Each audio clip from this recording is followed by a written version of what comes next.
dear listener, this is Iain Lee, BBC Three Counties Radio. I've had a wonderfully self-indulgent weekend of travelling to America to experience the midlife crisis that is going to see the Monkees in concert twice, meeting a load of weird and wonderful people. And no doubt I shall bore you with my stories later on. But I'm back after a very uncomfortable flight. We might talk about this a bit later on. A very uncomfortable flight. I was sat next to a larger person. And I don't want this to be, hey, aren't fat people funny? Because it's not at all. But I'm a tall person, so I'm kind of crammed in anyway. And to be sat next to someone who was so large and was spilling over, it ruined the flight for me, to be honest. And it did kind of make me think maybe larger people should pay. There should be like a larger people section where they have slightly bigger seats and they pay seat and a half. They pay price and a half. I don't know. We may discuss that later on. It was a very uncomfortable flight. Lots coming up this morning, including a Buckinghamshire NHS trust named as one of 12 hospitals where death rates are worryingly high. High Court challenge to the speed rail link which will run through Buckinghamshire. Do you think it should be scrapped? And the text message is 20 years old. 20 years old today. But it means, that was 19... I'm trying to do the maths. 1992... I didn't get a mobile phone until about 5 years later. Well, how did that... Why was there such a big gap? Oh, because I had no money. That would be it. And phones were very expensive then. I want to know, because we all send such wonderfully mundane things, the last text you received and the last text you sent. I'll tell you mine later on. They are as boring as anything. That's all we do. No one sends exciting texts anymore. You can get in touch in various ways, including the text 81333, starting your text 3CR. You can go to the Facebook page if you want, facebook.com/BBC3CR. There's a picture of me up there holding some of my merchandise I purchased at the weekend. Or you can give us a call. It's the best way. 08459 455 555. BBC Three Counties Radio. Now, hospitals are, quote, full to bursting, unquote, creating a potentially dangerous environment for patients. The data, put together by healthcare analysts at the company Dr. Foster, suggests one of the problems is high numbers of frail, elderly patients who should be treated elsewhere. Buckinghamshire NHS Trust has been named one of 12 where death rates are worryingly high.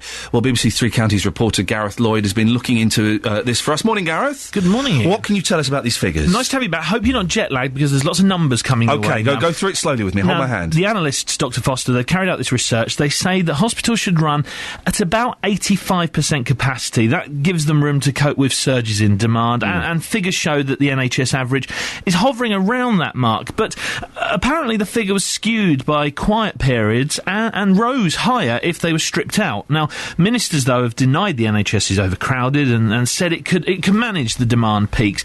According to the analysis, if only midweek figures are taken into account, the average capacity figure for 2011 to 2012 was 88%. It rose, though, to 90% if holiday periods such as the royal wedding and Christmas were stripped out of the equation.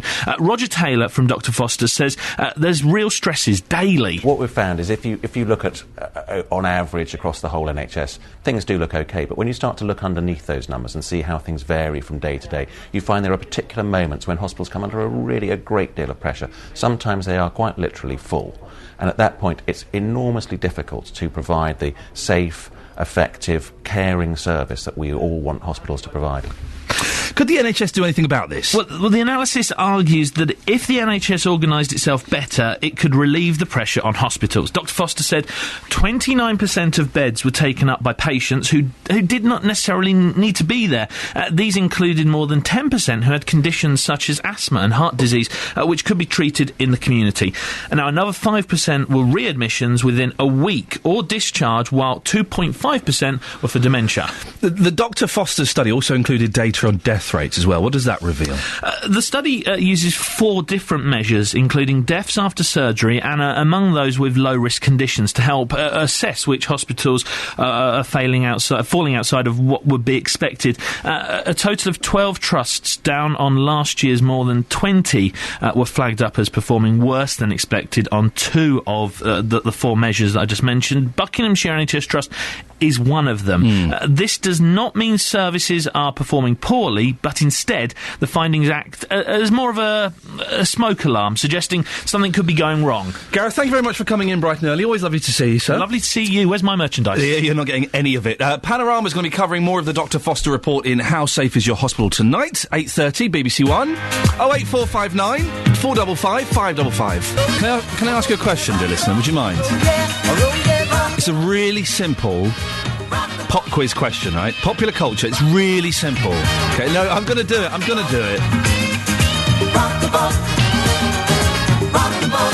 It's not a trick question. There is no trick. Okay, it's the answer you think it is. What act was the singer Paul Simon in before he went solo? It's not, honestly, it's not a trick question, okay? It's the answer that you think it's that. Which group was Paul Simon in before he left and went solo and became Graceland's Paul Simon and You Can Call Me Al and Julio Down by the Schoolyard? Now, I tell you I asked that because 4 members of my team this morning did not know, okay? My producer Laura only found out yesterday by watching a Fern Cotton documentary. Fern Cotton is educating the producers at the BBC. Kelly Betts, who, only found out when I mentioned it today. Work experience Ollie, I wouldn't, he only found out, but let's be honest, he doesn't know what day it is yet. Gareth Lloyd, who you just heard there, doing a very serious report, did not know the answer, okay? He does the introducing show on the Fridays, right? He's into music. He did not know. Okay? So, I'll ask you the question. And can someone phone up? I want you to phone up and tell me the answer. Okay? No prize. Just phone up and tell me. Which group was Paul Simon in before he became Paul Simon, the solo singer, with me and Julio Down by the Schoolyard, all that stuff. It's not a trick question. 08459 455 555. I'm genuinely I still think that they're playing a trick on me, that actually they did know, and they're just kind of laughing into their coffee. Because nobody I thought could be that stupid. It turns out 4 highly respected members of my team, well, 3 of them I respect, one of them I think I always thought was a sausage, did not know the answer. 08459 455 555. Just come on air and just so I don't... It feels like I've been away for the weekend and I've slipped into a parallel universe where everybody is a silly sausage. It shocked me that much. Should have a quick look at the front page of the newspapers. I've read or seen no news over the weekend, but I can tell you what's happening in America.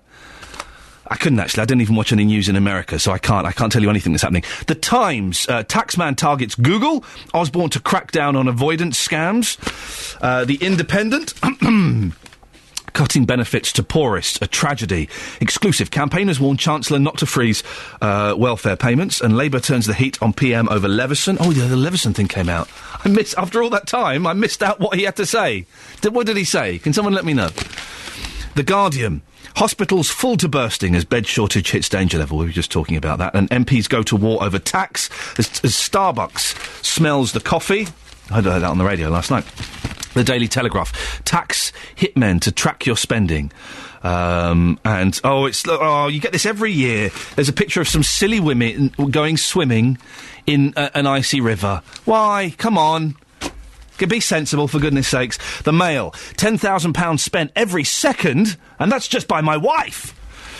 Christmas bargain hunters are expected to splash out £465 million today. £465 million today, and that's just by my wife. I did that joke already. The Daily Express home cover soars due to floods, and The Sun has a picture of a lady in a bikini. If you go to the Facebook page, there's a lovely picture of me. Facebook.com/BBC3CR. I have no idea what's happening to my hair. It's gone all wavy. It's got all weird and wait, what's that doing in there? It's getting all chopped off on Wednesday. I'm considering. These are my considerations since having a midlife crisis. Okay, really spotty. So I need to. I'm going to start eating healthily. I'm going to get fit, whatever that means. People say I'm going to get fit. I'm going to get fit. I'm going to get my hair cut short, and I'm going to grow a beard. Oh, the look of disapproval from my team. You don't know who Paul Simon is. You can't tell me anything. I think I might. These are the conclusions I came to at the weekend. This is what I'm going to do. Seriously, 08459 455 555. What group was Paul Simon in before he went solo in the 70s? It's not a trick question. Oh, sorry. I do apologise. How rude of me. I cleared my throat over Roy Orbison. How disrespectful to the Big O. Morning, this is Iain Lee, BBC Three Counties Radio. 20 years since the first text was sent. Could you just let me know? Just text in your first and your last text. I'll tell you mine a bit later on. They're normally quite dull. The last text that Kelly Betts received, who works on the show. Do you like my haircut? Yeah, that's the kind of nonsense. And interestingly, the last text she sent was to Paul Scoynes, who we're going to speak to in a second. Hey, Scoynesy, nice and early, isn't it? Eh? Yeah, it is. We're having a shuffle and I'd like to talk to you at 6:20 if that's okay. Yeah, that's how things get organised here at the BBC.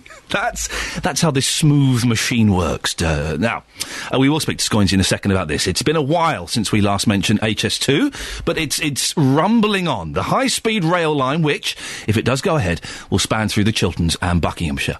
It's now back in the limelight because from today, a judge will decide whether the government followed the right process when granting permission for the controversial project, which, let's not forget, intends on spending £34 billion. Residents have already expressed their concerns with the project, and here are just a few of them. Don't think it matters where they put HS2. A country the size of Great Britain doesn't need high-speed rail. We need better railway networks that are existing, not high-speed. To rip up the Chilterns and the countryside for a world that is effectively bust at the moment is ridiculous. It's just fraught with all sorts of loopholes. Nothing has really been done adequately to justify a project like this. All we hear from the other side is rhetoric. They say it will cure the north-south divide. But, if I believe that, I think I would say, OK, come past my garden. Well, our political reporter Paul Scoynes joins me now. Morning, Paul. Morning. Paul, what's going to happen next? Well, today what's going to happen is a judge is going to start taking in that evidence, including some of the those sorts of sentiments that we've just heard, and assessing whether or not the government has made the right decision in terms of the way it has made that decision. So, has it made a good consultation? Has it looked at the environmental aspects as well? So today we see Buckinghamshire County Council and I think 6 other councils from our area start to put those arguments to a judge, and over the next 9 days we'll then see the other groups as well. There's a group from Aylesbury Golf Club, there's a group from I think the HS2 Action Alliance. They've put 2 in. So the judge will start to hear those concerns, and it's believed at the end of that process will make a decision as to whether or not things need to change. Why isn't the government just going ahead with it? Why has it been halted? Well, I mean, the consultation process, the protesters say has been flawed. The government hasn't considered proper alternatives. That's been their concern, and also they say that there hasn't been a special environmental assessment as well. So when they put these judicial reviews in, which are fairly costly, they decided that they had to stop it. So the government then was forced to stop what they were already doing. The HS2 Limited company had to stop what it was doing, and this now has to be heard. So we will now see, I suppose, whether or not the protesters' concerns about whether or not the government's failed to do any of this has actually happened. What are the campaigners hoping will happen? Scrapping the project, changing it, postponing it? Probably all 3. Well, actually, I think more realistically, they would prefer the first one. They would like to see this project completely scrapped, completely halted. They have repeatedly said it doesn't need to happen. More realistically, perhaps the judge may come back and say, well, he agrees with certain elements of the protesters' points, maybe on consultation, perhaps on environmental impact, perhaps on looking at the alternative route as well, which included a sort of beefed up West Coast main line going up from Euston up to Scotland. he can make some sort of very specific sort of changes. He can make some suggestions which then have to be followed.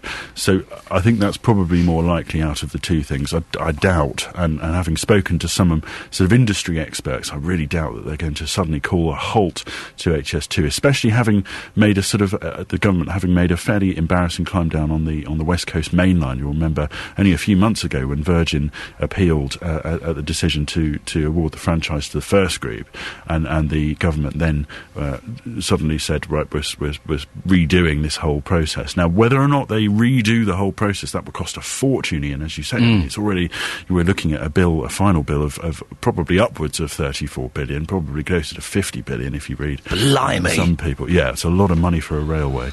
So, those are the main concerns, I think. It's been costly as well, hasn't it, the review for local councils? Yeah, that's right. I mean, if you are in the Buckinghamshire County Council area, or Aylesbury Vale, South Bucks, where the other was, Three Rivers and Wickham, it will probably cost you 9 pence. It's costing those councils £165,000, along with 10 other councils to put these reviews together. So, but the councils say that's good value for money. They say that they will be using that money to fight what they see as an unjust project.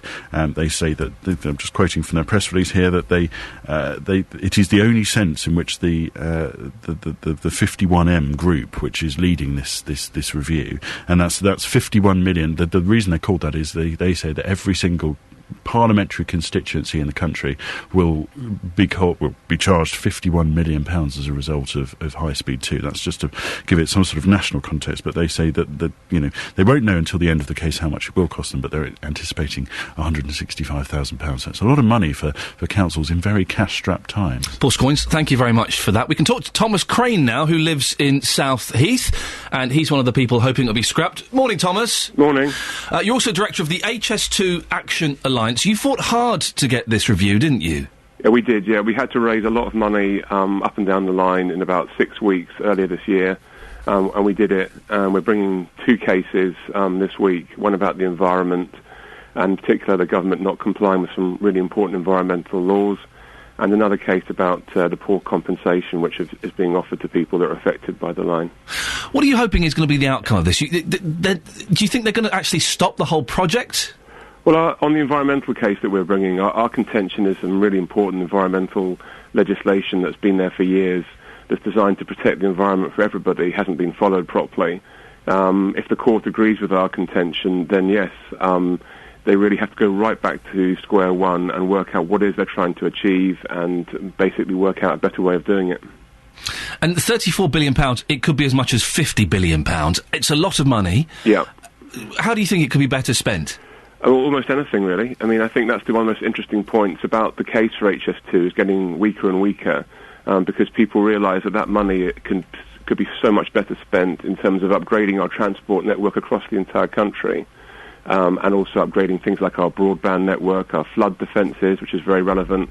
There's just tons of things that money, if it's really available, could be used for, which would have a far better effect for far more communities than HS2 offers. Thomas Crane, director of the HS2 Action Alliance, thank you very much. What do you think? Do you think it should be scrapped? 08459 455 555. Maybe you think it's an essential boost that we need to kind of kickstart. It's an investment. Sophie Tyler, BBC Three Counties Radio. Sophie Tyler? Yes. Before you go, right, and I don't want you to answer this question, but I want to know whether you do know the answer, OK? Do you know which group the singer Paul Simon was in before he went solo in the 70s? Oh my goodness, what is going on with my team this morning? Someone who did know is going to talk to us now. Let's get the news and sport with Catherine Boyle. Call 08459 455 555. 08459 455 555. BBC Three Counties Radio. I've just seen the text from... Well, it's 20 years since the very first text was sent. Who did the first text? I know the first mobile phone... was the first text... Was that Ernie Wise? Or did he do the first mobile phone call? Ernie Wise did the first something with mobile phones. Did he send... Maybe he did the first mobile phone call. Someone famous must have sent the first text. I know that Reg Varney from On the Buses was the first person to use a cash machine. I think Ernie Wise did the first mobile phone call. Who did the first text? And it was 20 years. I'm asking for you to send in, if you wouldn't mind, the last text you received and the last text you sent. My producer Laura, who didn't know the group that Paul Simon came from, the last text she sent, these are good ones. These are proper exciting ones. Have an idea for your folks for Christmas if they feel up to it. Shania is starting residency at Caesars. Not when we're there. Could get them tickets. Yes, her first show's in 8.5 years. I was quite excited by that. I nearly kissed Shania Twain once. Yeah. Oh, suddenly I'm cool again. And the last text that producer Laura received. Honey, I'm really sorry. I don't want to risk coming today as I've been really sick in the night. Feel a bit brighter today, but don't want to risk it. Now, see, that's good, because I don't know the backstory there. There's so much that could be involved there. What was the last text you received, the last text you sent? Just forward it on to us, please. 81333, starting your text 3CR. Also, lots coming up in the next hour, including... bad news if you're travelling south on the M1 from Hertfordshire into London today. There is better news for the M1 if you live in Bedfordshire. Find out why very shortly. And do you remember that stinky pong near the Vauxhall plant in Luton? Smelt of catwee. Been talking about it for a long time, about a week. Have you smelt it? The Environment Agency is going to join us on the programme to explain what they're doing about it. Maroon 5? I never thought I'd be saying those words out loud. The good and bad news if you use the M1 this morning. For the first time in 3 years, there are no roadworks or temporary speed limits on the M1 junctions between 13 and 10. Yay! There are big problems for motorists travelling southbound from Hertfordshire into London this morning. It's been closed between 5 for Watford and 4 for Edgware since 20 to 3 this morning. Lynn Stinson is from the Highways Agency. Morning, Lynn. Good morning. The junctions 10 and 13. Does this mark the end of the roadworks completely?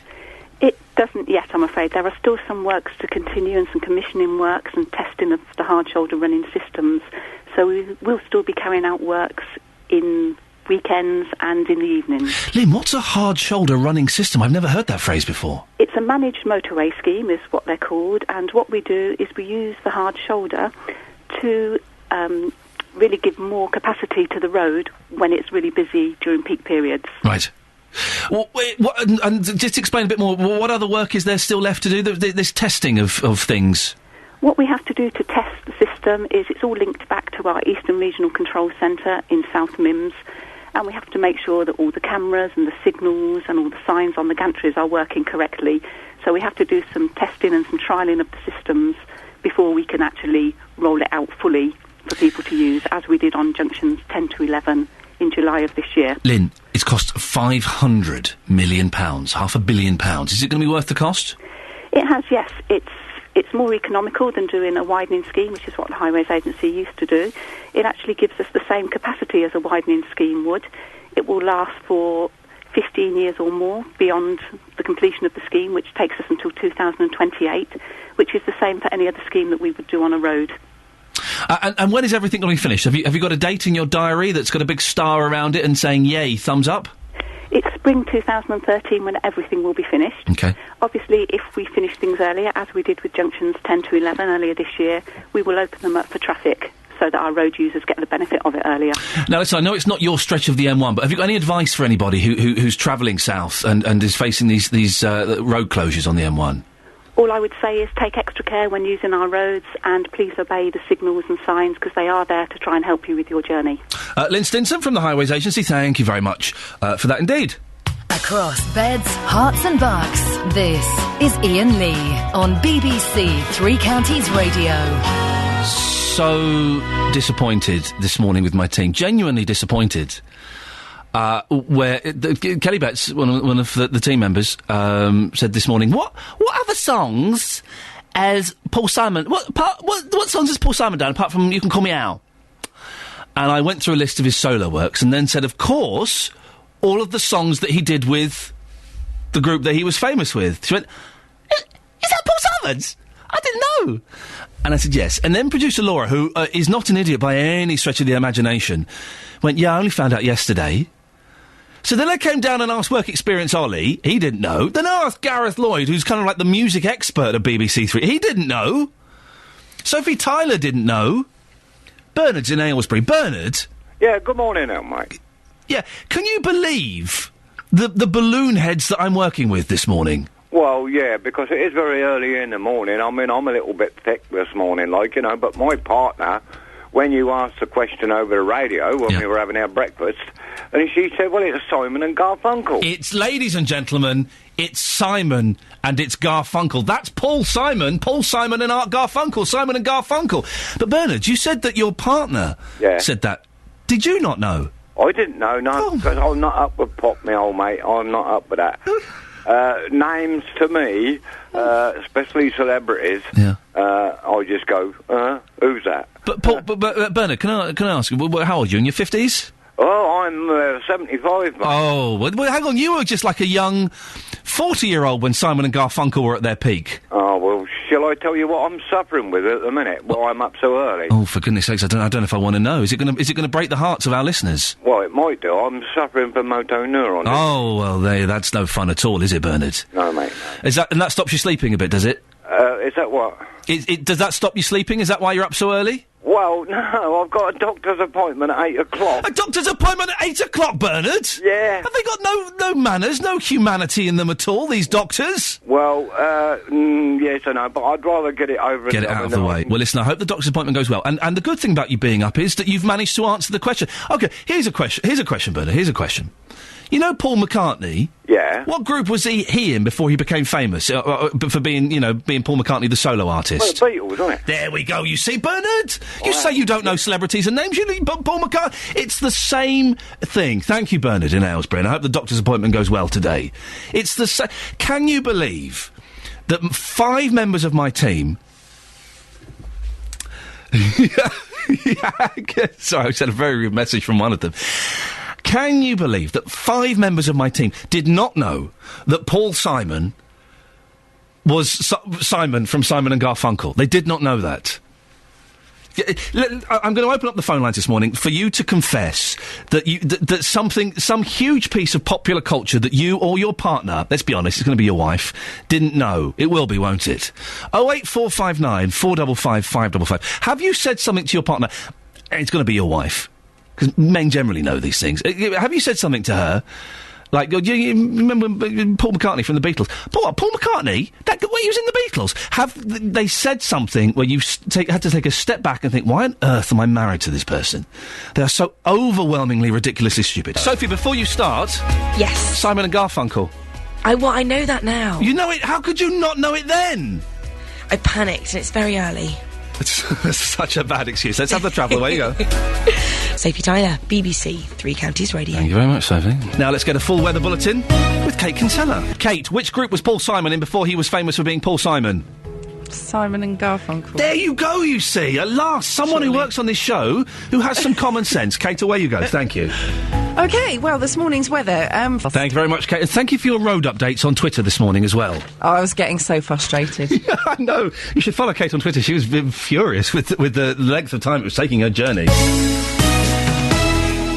Morning, Iain Lee, BBC 3 Counties Radio, back after a weekend of indulgence and midlife crisery. Thank you to Justin for filling in on Friday. I'm sure he did an excellent job. Now, have you smelt that awful stinky pong in part of Luton? Make your own jokes up, please. You'll know what we mean if you ever pass by the Vauxhall IBC plant. The Environment Agency has received more than 30 complaints since July. Well, last week, Justin met Peter Junke. He lives in Lalliford Road in Luton. Lucy, you say that you're obsessed by this smell. Just how bad is it round here? It's really bad. You tend not to smell it. I tend to pick my husband up from the airport quite a few evenings a week. But I don't remember smelling it sort of during the summer times. It tends to be this time of year. And it really is... I wouldn't be able to live down there for absolutely sure. But it just smells like cat wee. So 10 out of 10 for badness? 10, for sure. Really? Yeah. Madam, have you noticed a really bad smell round here?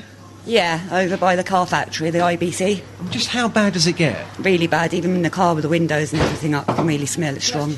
A lot of people are saying they describe it to cat pee. Would you go along with that? It smells more like fuel, to be honest, like engine fuel or something, but really dirty and strong. Yeah, when you smell it, it's like, oh, it's absolutely disgusting. Yeah, bad. Well, here's somebody else who's noticed this bad smell. How would you describe this smell? It smells like cat's pee. That's what it smells like. I've got 2 cats, I know. And how long's it been going on for? Oh, it's been up there about a year now. It has gradually got worse, though, definitely. I smell it in the afternoon. We sort of go that way home, and that's when we smell it, about sort of 2:30, 3:30, 3:30. But in the mornings, I don't go that way to go and smell it. It's a rank, musty... Cat wee smell? No, stronger than that. Really? Stronger? It's really strong. It's gagging. You can taste it. It's so foul. And I think it's wastewater from the plant. It's really acrid. It's nasty. It's really acrid. And you know people that have been dropping off their parents around that area, and it's even got into their car, and by the time they get out of their car, they smell of cat wee. Yeah. Yeah, it does. It really sticks. Well, I hope you're enjoying your breakfast, dear listener. Huh? How are those eggs and bacon going down now? Well, Claire Richards is from the Environment Agency. She joins me on the line. Morning, Claire. Good morning. What's been going on to investigate this? Well, we've been attending the area. We started off going out with environmental health officers as well from Luton Council. We've been going out when we get complaints about this smell, which, the general theme is that it smells of cat wee. We've been going out, we've been sniffing the area, and the main thing I've been doing is I've been out with the people who live nearby, because they can tell me this is the smell you're looking for. I've been out, I've smelt the smell with the residents, and I have then traced it back to where I believe it's coming from. Well, before that, on a scale of 1 to 10, with 1 being and 10 being how stinky would you say it is? In my experience, I've looked after quite a lot of sites that smell. I'd say it can be a 7 or an 8 out of 10. But that's kind of less than that. So an 8 is like an ooh. Yeah, an 8's like, that is quite a strong smell. Yeah. Where is it coming from, Claire? Well, we regulate IBC vehicles they have an environmental permit, and so obviously I've smelt it downwind of there, and I've never smelt it upwind of there. So I have been to them, and I had all their chimneys. I took all their chimneys apart, and I sniffed every single one of them on the roof. Sorry, Claire, hang on, sorry. You sniffed all their chimneys? I did, yeah. I want your job. You've got the coolest job in the world. It is quite cool, yeah. So you went literally. You went to all of their chimneys and just went. Yeah, and I did find the smell of the residents say is the cat wee smell coming out of certain ones of the chimneys. Can you make the noise that you do when you do the sniff? How do you sniff? No, you just sniff. You don't have to sniff hard. It's quite a strong smell. You don't go you just do a... Yeah. You want to get an idea of sort of, what people would smell normally, because people don't go around sniffing, they just smell it when they're just breathing normally, don't they? So you found it's coming from stinky chimneys? Well, yeah, the chimneys, though, I believe, I know the chimneys link to, there's an area in the plant where the vans go along to be spray painted by robots, and when the paint doesn't hit the van, it falls to the floor and forms this liquid, and I believe it's this liquid that causes the smell. Okay. Well, what can you do? Are you putting pressure on Vauxhall to sort this out? Because it's making people unhappy, isn't it? Yeah, we've served an enforcement notice on IBC vehicles back in July. That required them to clean out this area where the liquid collects. And are they doing it? Are they following this order? They have taken action to comply with the notice, yes. Okay. I think we recognise, though, that more action is needed. Claire, two final questions, going off on a slight tangent. What's the best smell you've ever smelt and the worst smell? The best smell? For me, the best smell is, when it rains and there's a newly tarred road. It's the smell of the tar after a rain. Yeah, I quite like that. Coffee, bread, that kind of thing's quite nice. And what's the worst smell you smelt, Claire? Oh, definitely a waste site full of household rubbish that's been there for about 5-6 weeks. It was bad. Can we book you as our smell correspondent? Because I genuinely think you're fascinating. Yeah, that'd be cool, yeah. Nice one, Claire. Thank you very much. Claire Richards from the Environment Agency. More important, she's our smell correspondent. What? Seriously, my tongue was slightly in my cheek. But what a cool job is that? You have to go round. You're kind of like a nose detective. You're chasing smells. And what a good sport. Thank you, Claire. What other shows on the BBC have got their own smell correspondent who works for the Environment Agency? I would say none.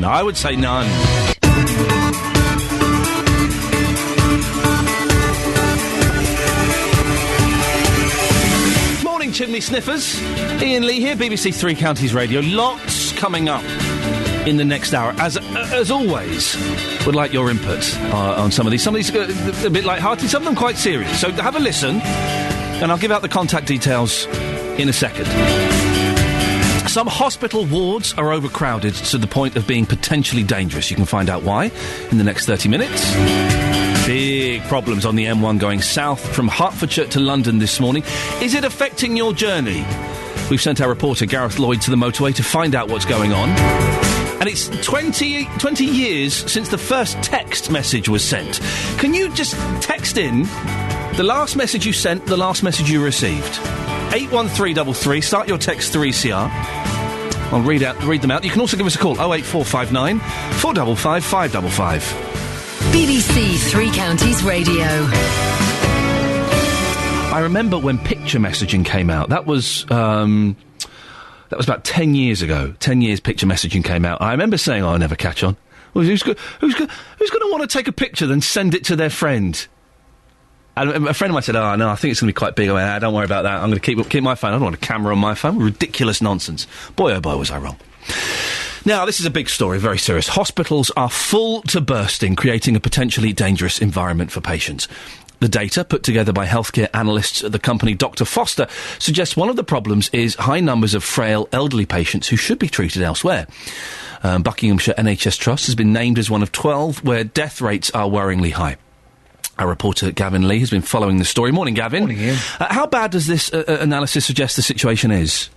Well, I guess the big worry is, and what Dr. Foster's pointing at, is when you get the capacity at such a level, things start to go a little bit wrong, the system goes into overdrive, and the government has a basic target for all hospitals up and down the country, 85% capacity, which gives hospital managers room to cope with surges in demand. All of a sudden, if people come into A&E, hospitals can cope. What this report says is for 48 weeks of the year, hospitals on average across the country are 90% full, and at winter, capacity levels get to 95% full. And the crux is, well, on a minimum level, you have patients waiting a long time to either get treated or before the call bell is answered. You have a shortage of space, so you have patients being moved from ward to ward, not getting actually the specific support that they need.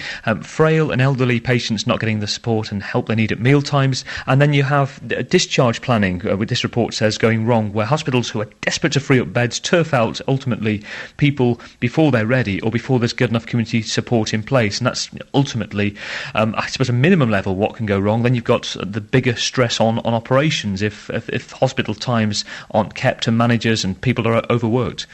This report seems to show that depending on where you are, depends on your chances of proper treatment. And Buckinghamshire NHS Trust is one of the 12 with worryingly high mortality figures. Yeah, this is clearly a concern for Buckinghamshire NHS Healthcare Trust because, there are 12, if you will, in some degree, named and shamed here as having this figure. There are 4 target areas that are measured as for mortality rates, and for 2 of these areas, Buckinghamshire Healthcare Trust were exceeding the figures. Now, it's very hard to know ultimately what's causing the higher mortality rate. The government is saying it is to investigate these 12 separately. They do need to be looked at.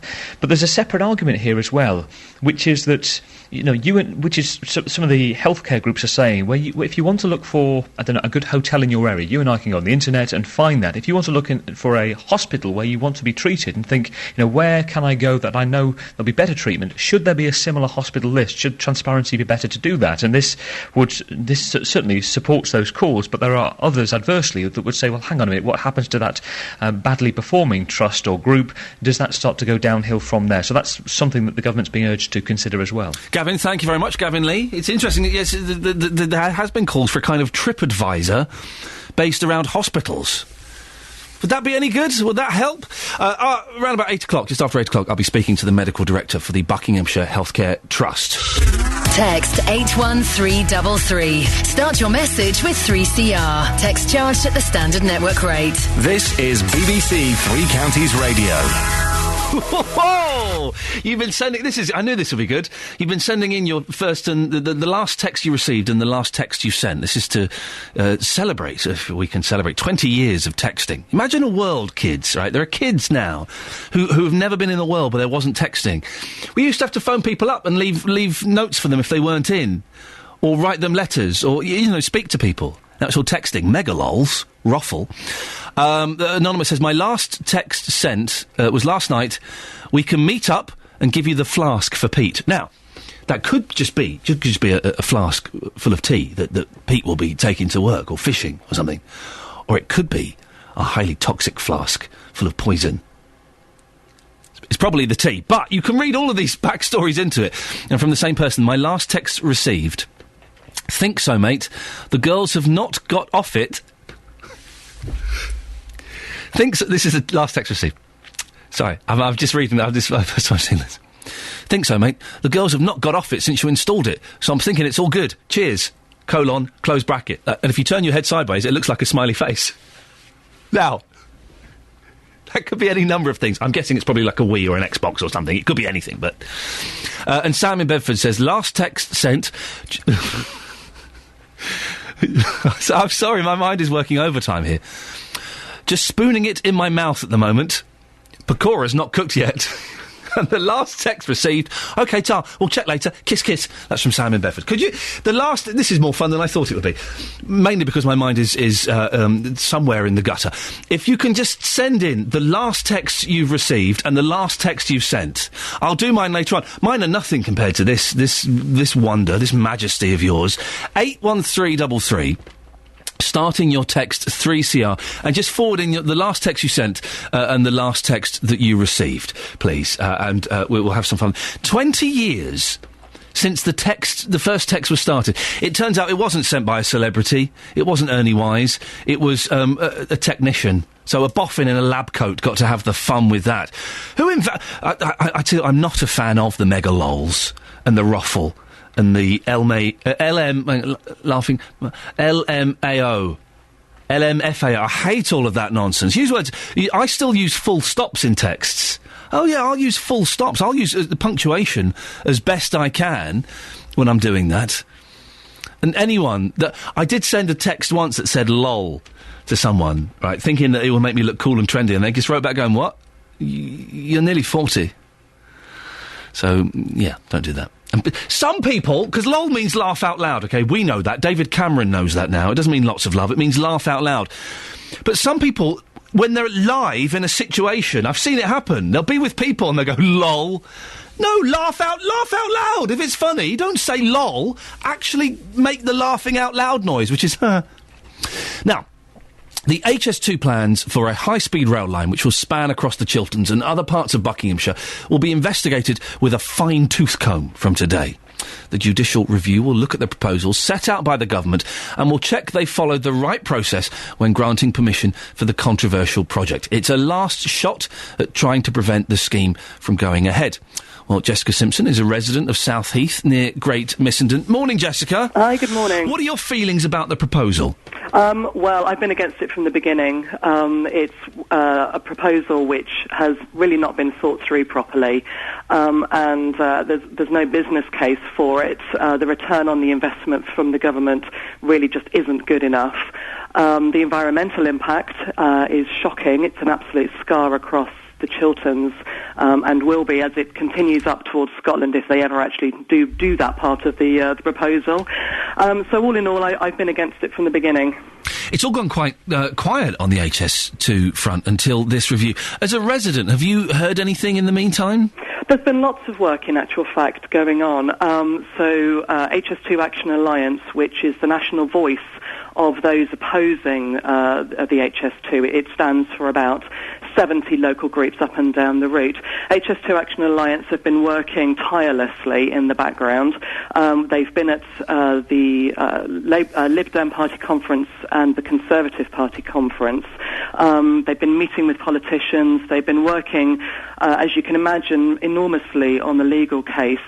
So now is our moment. Now is our moment to hopefully show the government that this is the wrong job. Jessica, what are you seriously hoping to get from this review? Do you seriously think that the whole plan could be scrapped? I think it's not impossible that the whole plan could be scrapped, but I think what's more likely is that the government will be shown not to have done its due diligence. And really, you can't ask for more than that. It's exactly the same as the West Coast Main Line. When that was looked into by judicial review, when that was all heading towards its day in the court, the government were forced to confess that actually they hadn't done the right processes and due diligence to put that through. So at that point, they had to take a back seat and say, no, we did it wrong. I think that is very likely with HS2 as well. There are lots and lots of areas for concern, and hopefully, these judicial reviews will reveal that to the public as well as to the government. Jessica, thank you very much. 08459 455 555. What do you think? Should it be scrapped? Can we get anybody to phone in and say, actually, do you know what?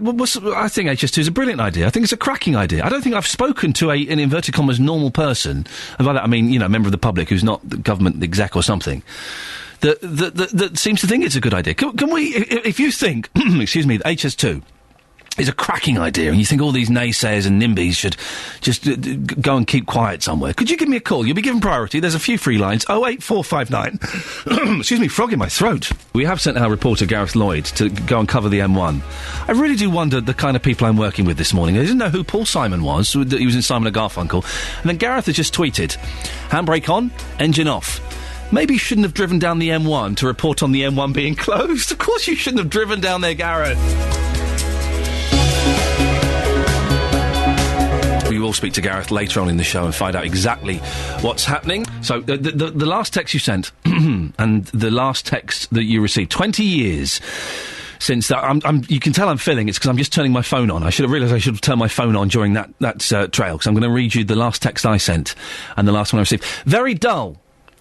They're not to anyone famous. I've not been texting, Ricky Gervais or Paul McCartney or anybody like that. One's to my brother-in-law. Here we go. Right. So the last text I sent was to my brother-in-law, Ivan. Okay. And I'm doing Christmas today. The Christmas shopping is going to start today. So I've sent him a text saying, what have you got off Joe's list? I'm going to buy all my stuff today. That's it. Kind of quite boring. And, look, I can't seem to open my received text. And the other text is one I received, because when I was in New York, I met some wonderful, wonderful people. If you notice, I've been kind of quite reserved, and I've not really been banging on about it. But I met some wonderful people, including a lovely couple called Katie and Richard, who very kindly gave me a lift from a venue back to near my hotel, which was wonderful. The last text I received was, "You're very welcome, Ian. Hope you had a safe trip back to the UK. I'll post a Facebook concert update after tonight's show. Cheers, Katie and Richard. Kiss." That's what I'm talking about. Yours are much more exciting and better than that. The last text you sent, the last text you received, if you wouldn't mind, please. 81333, start your text 3CR. The HS2 plans for a high-speed rail line which will span across the Chilterns and other parts of Buckinghamshire will be investigated starting from today. The judicial review, you try saying that this time in the morning, will look at the proposals set out by the government. Well, veteran campaigner Richard Pill is from Bedford. Morning, Richard. Good morning. Is this going to make any difference at all, really, or are you just stalling the inevitable? Well, I hope that, and I'm very pleased that there is going to be a judicial review. We've had a lot of these new big projects thrust on various communities in one guise or another, and ongoing so, including, of course, the airports, but even down to a more parish level of sort of like block development in town centres. If we drop a load of shops or something in a prestigious place like near a river, that will turn things around. But obviously if it drains other shops or, we're only moving the deck chairs around. And I think we do need judicial reviews to say, oi, are we playing fair? Are we being honest? Are people at the centre of our planning? And what's your kind of case, Richard? Is it about asking whether people have been effectively consulted? Well, I mean, from an environmental point, obviously, I, support the idea of protecting the countryside. the concern that the Birmingham Post, for example, was talking about 400 responses being mislaid, in the consultation on HS2. Again, £32 billion is a lot of money when everyone's being talked about cuts and austerity. And also this whole model of doing things whereby it seems that there's been a kind of contract agreed and then we have the consultation. That really gets people upset, I think. Is this a last-ditch attempt, Richard? If this doesn't have any effect, is it all over? Well, it's sad, because I think, from my own personal view, I'd rather have a railway than more internal air flights or motorway widening, which is, of course, the other elephant in the room. But really what I prefer is government to say to each region, there is a hole in the network on domestic rail links. Which one would you prefer if you had a chance?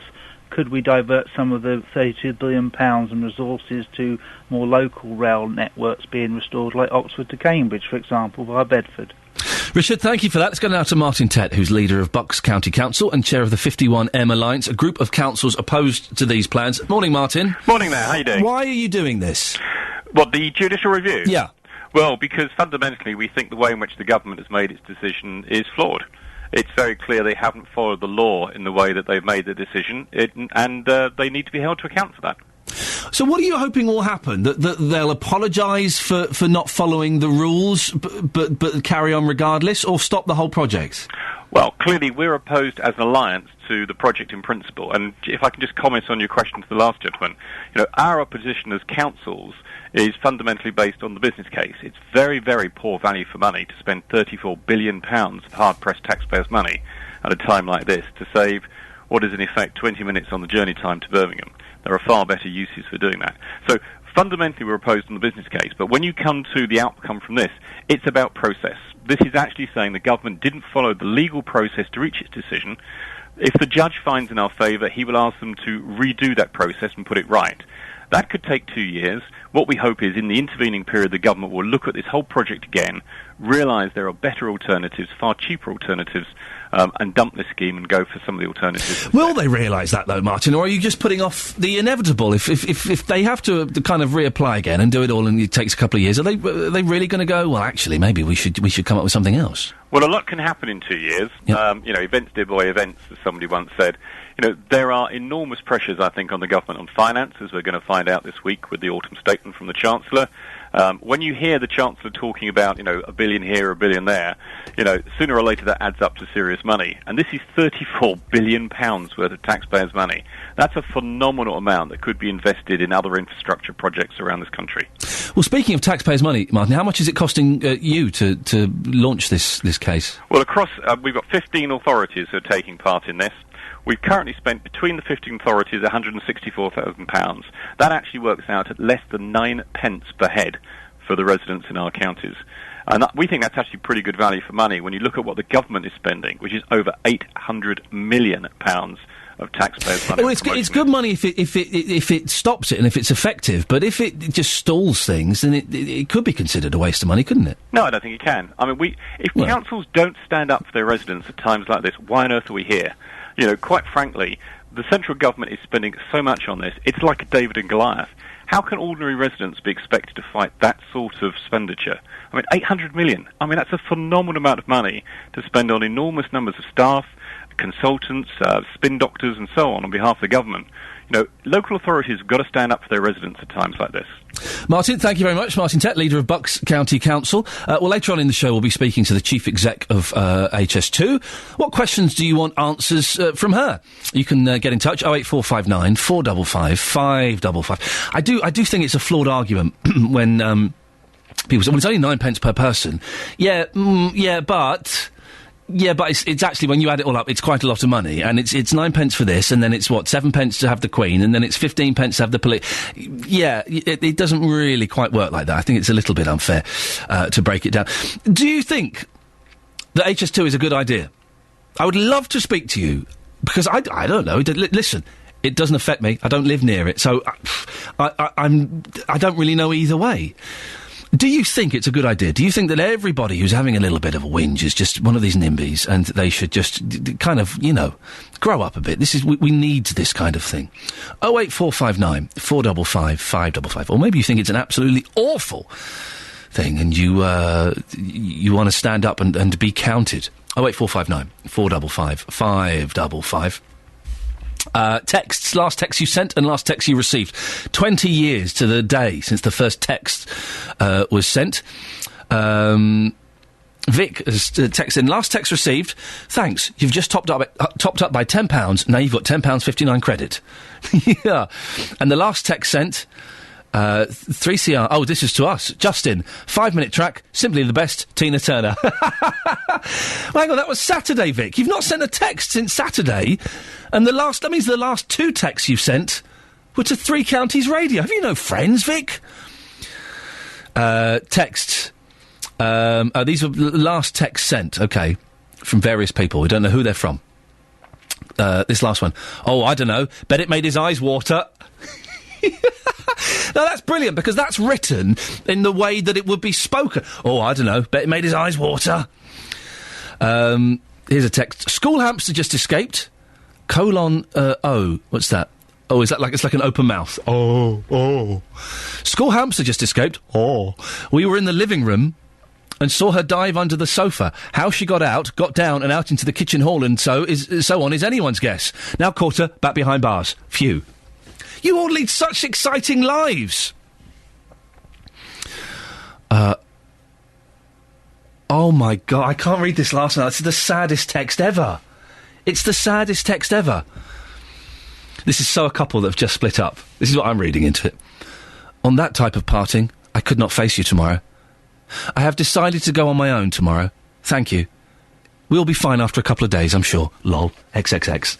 That's so sad. So sad. Dude, this is brilliant. Do send in the last text you sent, the last text you received. 81333, start your text 3CR. Now, we've been talking about this, it feels like years. I've only been here for a couple of months, but it feels like we've been talking about this before I even joined here. On Wednesday, it's happening. On Wednesday, BBC Three Counties Radio is staging a reunion. The reunion of the century. It's not the surviving members of the Beatles. It's not even Brian Poole and his Tremolos. It's an AstroTurf reunion. Luton Town played on the plastic pitch from 1985 to 1991. 21 years on, we'll be looking at what happened to the famous and controversial pitch. If you have a piece of this historic green plastic thing, bring it along to the Lucy Sports Park in Luton from 7:30. Lucy Sports Park, Wednesday, Luton, 7:30. Ex-players and fans will be talking about their memories, and we might try and arrange a little bit of a kick-around on it. Tune into this programme on Wednesday to hear the reunion. Kids... 7:30 in the morning. Thank you, Ollie. It doesn't get much more exciting than this, kids, unfortunately. So, Wednesday, it's happening. Across beds, hearts and bucks, this is BBC Three Counties Radio. Good morning. Busy morning. A busy morning. Lots coming up, including... It's 20 years since the first text message was sent. I want you to send to me, without any explanation, the last text you sent and the last text you received. Some of them have been fantastic. 81333, starting your text, 3CR. And also we'll be getting the update on Strictly Come Dancing. Yeah, that programme's still on. We'll be talking to one of our Strictly kids a little bit later on and finding out exactly what happened over the weekend. Well, as you've been hearing, the M1, it's closed southbound on the M1 this morning. There's been an accident between Junction 5 Watford and Junction 4 Edgware. And there's congestion back to Junction 6 Bricketwood. That'll get worse this morning. Well, our reporter Gareth Lloyd has, he's been stuck in the traffic with you this morning. Well, it seems like for the last hour or so I've been sitting on the M1 southbound, heading towards London. The traffic started building up at around 6 for Watford North. The accident is between 5 and 4, so the traffic I'm sitting in is solid from 6 to 5 as they filter cars off of the M1. The M1's closed due to an accident. Investigation work is taking place as we speak between Junction 5, that's for the A41, that's Watford South, and Junction 4, that's for Edgware. Now, it's been closed since about 2:40 this morning after after an accident which was about half a mile south of Junction 5. Northbound carriageway was closed for a time, but that's now fully reopened, and cars running very smoothly on the northbound side of the M1. But at the moment we're hearing that the southbound side could stay closed until mid-morning. This morning we're hearing about 11 a.m. Before they reopen the southbound side of the M1. So between 5 and 4 the M1 closed southbound here on the M1, and a lot of people sitting in a lot of heavy traffic this morning, disrupting their commute into London. If you're stuck in the traffic, well, give us a call if it's safe to do so. Get your passenger to give us a call and just have a little chat. Maybe we can entertain you while you're stuck in that horrible traffic. If you're stuck on the M1 and your engine's switched off, give the phone to the person you're with and get them to give us a call. 08459 455 555. Wickham Hospital is now investigating the circumstances which led to a woman with a history of heart attacks being repeatedly turned away. Becky Evans-Woodward was advised to call an ambulance from the car park. Now, she's turned up at the hospital and they said, oh no, could you go to the car park and call an ambulance? It was the only way she would be admitted. We've been told it was a procedure the hospital takes, but could it have been a matter of life or death? Well, consultant in cardiology at High Wycombe Hospital, Piers Clifford, can give us his expert opinion. Morning, Piers. Good morning to you. Is it a common practice to leave a patient with a heart rate of over 180 beats per minute for an hour and a half? No, it's not a common practice, and I'm afraid this one individual occasion was down to human error. It wasn't really a protocol to do that, as one would expect, but there was a human error, unfortunately, on this occasion. Quite a significant human error, though. You would have thought that a nurse or someone would have had the common sense to say, well, no, don't come into the hospital and we'll get you seen quite quickly. We are cardiologists. No, I think that's exactly right. I think the general policy is that because we have no formal A&E at Wickham anymore, but we do expect still to see heart attack and stroke patients, that patients would normally be heralded by the GP ringing us in or the ambulance service telling us that they were coming. But we have to use our common sense, obviously. And if a patient does come up and knocks on the door and says, I think I'm having a heart attack, then you're absolutely right. A nurse and hopefully a doctor should see them and check whether they are or not before they advise them where the best place for them to go is. Do you think that's one of the problems, not just there, but generally with the Pierce, that we seem to be losing common sense? We seem to be losing the ability to read a situation and ignore the red tape and protocol and just go and just act on common sense? I think on this one occasion you're absolutely right. What do you think needs to change? Well, I think now that was before we'd made the very recent changes. The very recent changes, we would still prefer the patients to either go to their GP or call an ambulance because then we know they're coming, because we don't actually have A&E staff anymore. We just have cardiology and stroke staff there. But, as I say, if a patient does turn up and they think they're having a heart attack, then of course we will see them and we'll try and help them to the best of our ability. I think the protocols we've written now are much more secure, and actually in the last 2 weeks since the new unit's been opened, it's been highly successful. We've processed a lot of patients, all appropriately, all brought in by the ambulance service or by their GP. They've got amazing service, seen within 5 minutes of arriving, which never used to happen. So I think things are on the mend. I think we need to be positive as we can be. OK, Piers, stay there, because we've got Alvin Evans-Woodward, who is the husband of Becky. Morning, Alvin. Good morning. Does that make you feel any better, having heard that? Well, I mean, if they've changed the policy and procedures that allow somebody who's having palpitations, heart attack, stroke, and are local to the hospital quicker than an ambulance to come, then it's all good. If they can, if they're taking in walk-ins, then yeah, I mean, it's got to be better, hasn't it? If they're not turning us away anymore. It sounds like it was, according to Pierce, that it was a lack of common sense. It was someone getting caught up in protocol when they should have, just acted a bit more sensibly, and it ain't going to happen again. Yeah, okay, I mean... Are you confident in that? You don't sound it. Well, I mean, how confident can you be when you've been through what we went through? It's...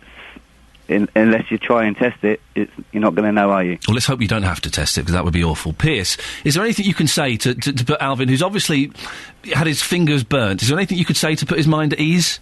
Well, I've actually had quite a long telephone conversation with him apologising for what actually happened and his terrible experience. But what I can say is that over the last two weeks since we changed the system, we've had 3 people who had a problem in the car park, all of whom have been brought in. One actually one lady was actually having an epileptic fit, which was obviously not a stroke or a heart attack, but we used our common sense. We brought her in, we stabilised her, and then we sent her to Stoke Mandeville after she was stabilised. So I think I can absolutely promise you that we are mindful that that was a terrible experience, and that we're desperately keen it never happens again. Piers, can I just say thank you for listening to complaints like this and acting on it quite quickly, because it doesn't seem to happen very much these days. So, well done for that. Well, I think we have to acknowledge that whilst the NHS often provides a very good service, cock-ups happen like any other system, and when they do happen, we have to apologise and adjust our procedures to make sure it doesn't happen again, hopefully. Piers Clifford, thank you very much, consultant in cardiology at High Wycombe Hospital. Alvin, how's Becky doing? Is she all right? Yeah, she's getting there. Yeah. It did knock her for 6, but like I said, she's having tests and bits and pieces from the hairfield, and hopefully we'll get to the bottom of it and won't need the hospital. Well, exactly. Fingers crossed you won't need that again. And the very small plus in this horrible thing that's happened is it looks like that you and Becky have affected some sort of change in the hospital policy. So, that's some light. Yeah, I mean, it's good, but it's the experience. The experience doesn't outweigh any policy and procedures. Of course it doesn't. But if they've changed it and it works, and people are going to be able to turn up at the hospital and be seen, then that's all good.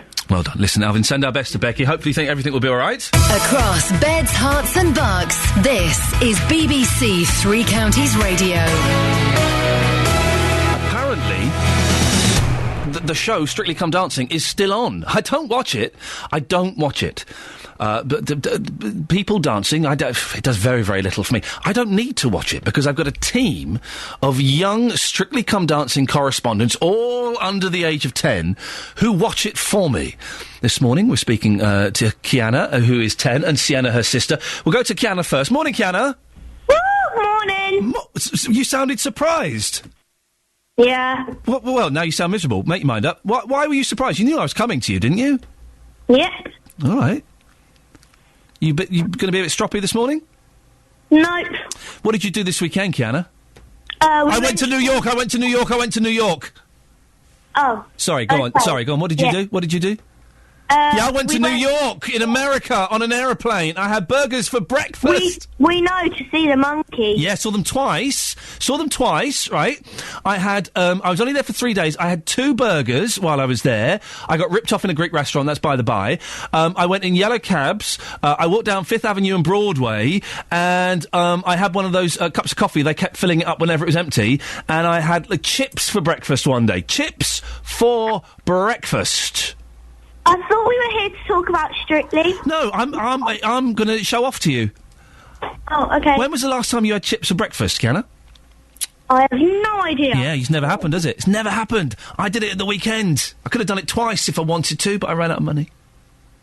Okay, that's amazing. All right, Sienna better be impressed. All right, okay, tell us about Strictly Come Dancing. What happened?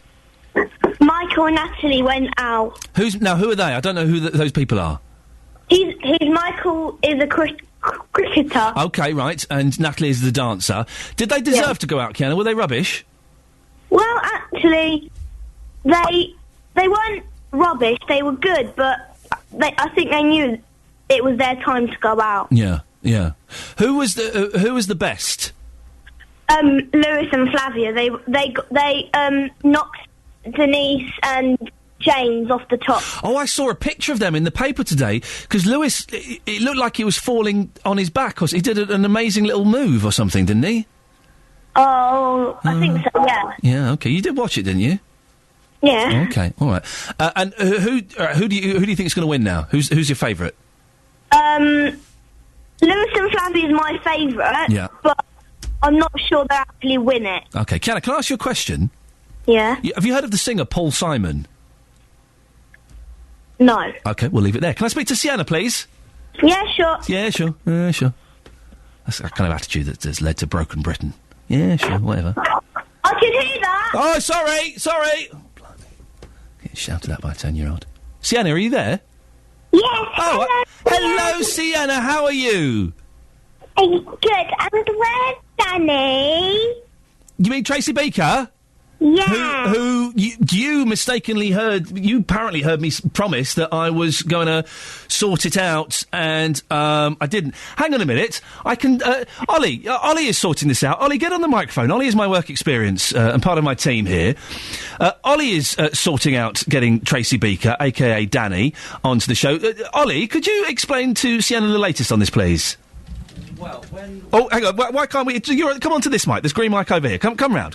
I think it's this one that works. So what's the latest? Well, when people get very famous, they have irritating people called agents and people that deal with PR, and they're being a bit tricky. I'm trying my very best. Well, no, OK, Sienna, start crying. You did that, Ollie. You did that. We'll clip that and I'll send that to her people. Yeah. Oh, Sienna, we will do this, actually. Sienna, can you do, like, a really long cry and beg for her to come and talk to you? OK, so a count of three. Long cry and beg. 1, 2, 3.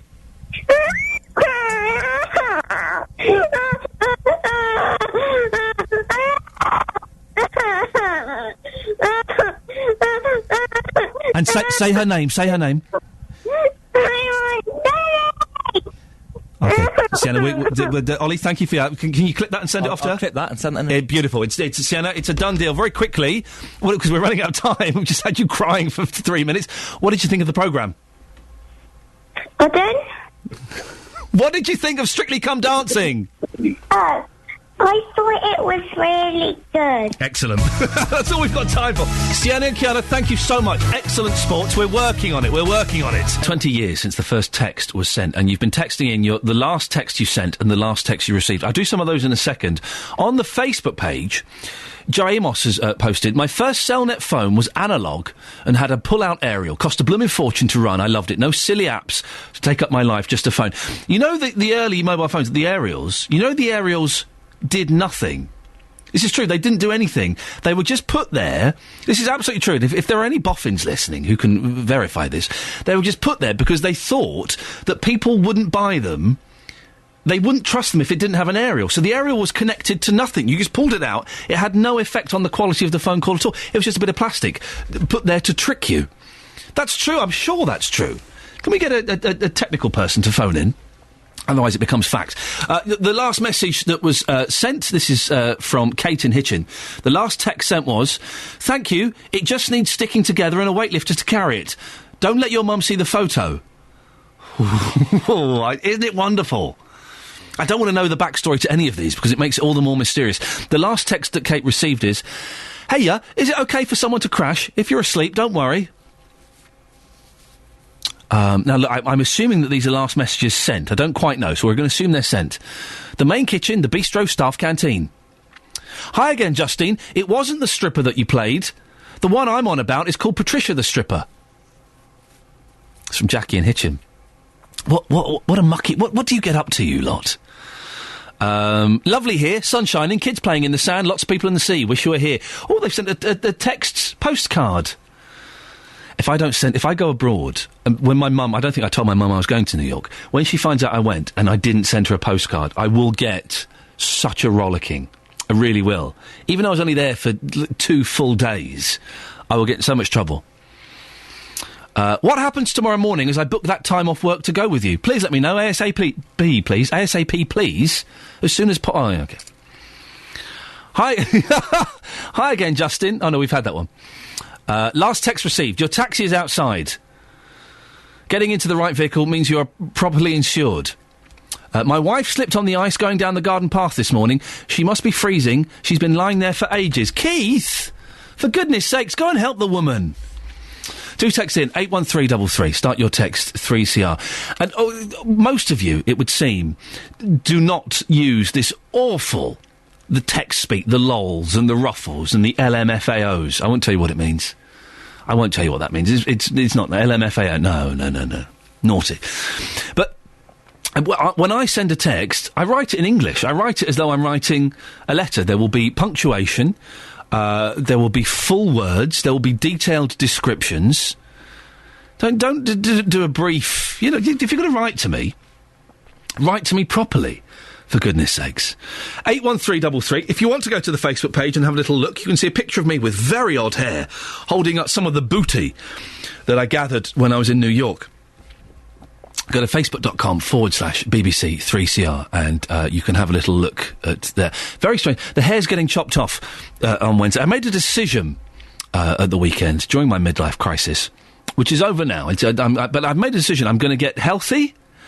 I'm going to eat better. I'm really spotty. I'm nearly 40 and I've got terrible spots. I'm going to get my hair chopped off and I think I'm going to grow a beard. Honestly, me with short hair and a beard, it will work better than you'd imagine. I promise. But the midlife crisis is over. I had a wonderful time at the weekend. I went to New York. On the way back, the only thing that marred it was the flight back. Okay? Now, it was in economy. Yeah. The glory days are over. Even if I was rich, I would never pay to go first class or business. Ridiculous amount of money. In economy, I'm cramped in, and I'm a long person, okay? So I need as much space as I can get. The lady next to me, now no disrespect, and I don't want this to be a fat hunt, but the lady next to me she was huge. She walked past my aisle and I thought, oh God, I'm glad she walked past and I hope she's not going to sit next to me. And then she came back and I was like, oh dear, really? And she sat down next to me. She was a very, very big lady. And she spilled into my seat. She spilled over into my seat, and for the next 6.5, 7 hours, her legs, her fat arms, her chest was flowing over into my seat. Now, listen, I'm not sizist in the slightest. I've got a lot of respect for the larger person. To quote Cat Stevens, I like big butts, I cannot lie. I think that was one of his songs. But it kind of did make me think, and I know this has been thrown out before, it did make me think, should larger people have to pay a little bit extra for their seats on Travelot, on aeroplanes? Should they have to pay a little bit extra? Should there be, and I'm going to say this, and I don't mean this disrespectfully, a fat section, a faction, let's call it, where larger people have slightly bigger seats, but they pay price and a half? Do you think, because my life was made miserable, and then when the woman in front put her seat back, it was awful. Awful. 08459 455 555. This is Iain Lee on BBC Three Counties Radio. Now, the Football League was shocked this weekend when former Stevenage player Mitchell Cole died at the age of 27. He retired from professional football last year due to a heart condition. Well, Iain Duncan spoke to close friend and former teammate Ronnie Henry after his match for Luton on Saturday. Ronnie describes hearing the news. I was actually asleep this morning and I had a good 3 or 4 or 5 missed calls from teammates from the past time, and I ignored them because I was obviously preparing for a game, but then a couple more phoned and I realised something was wrong. So I answered to one of the calls to Ashley Bays, and he gave me the very sad news that Mitchell passed away last night, which I cannot describe. It feels it doesn't feel good at all. I mean, my heart goes out and my thoughts are with his wife and kids and all the family. I mean, you cannot describe how bad it is. A very good mate of mine as well. I only went out with him the other week and spoke to him in the week, I mean a few days ago, and just to hear the news this morning was unbelievable. What are your memories of him? My memories of Mitchell is a great lad. He's a very, very fast player, and give him the ball and he could beat any fullback on his day. He was a great lad, always smiling, always up for a laugh. A friend of mine that will be missed gratefully. Yeah. I understand he had another child on the way. Is that right? Yeah, it doesn't make it any easier. I mean, he's obviously got children as it is. Not too old, but he's got a child on the way on Friday. So his wife will give birth on Friday to, I think it's their 3rd kid. So all the best to her. But it's just words I can't describe. I mean, I don't wish that upon anyone. I'm sure there are many highlights of his career, but everyone will remember the goal at Wembley against Kidderminster in that great turnaround victory. Yep, that's it. I mean, you'll see if you probably click on YouTube or wherever the goal he scored at Wembley was a major part of our team, and on that day we won the game probably because of him. Now picks his man. Good ball knocked down. Mitchell Cole, ball in the back of the net.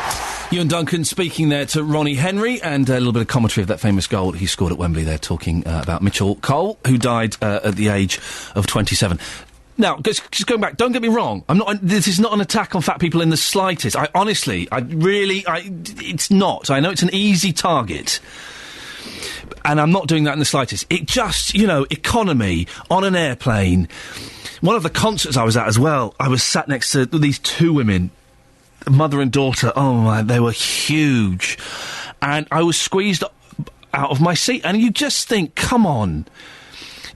Anyone could look. You can look and do whatever you want, kids. I don't care. Let's all fly our freak flags. But to be that big and to literally spill over into my airline seat when I'd paid, a few £100 for it. It wasn't cheap. It's not fair, is it? Is it? Or am I being horrible? Am I being hideously horrible and unpleasant? Could you let me know? 08459 455 555. Do you agree that there should be a faction on an aeroplane where the seats are slightly bigger, but they pay a little bit more? If you're over in a certain waist size, you pay a bit more. Or do you think I'm being absolutely horrible and sizist and thoroughly unpleasant?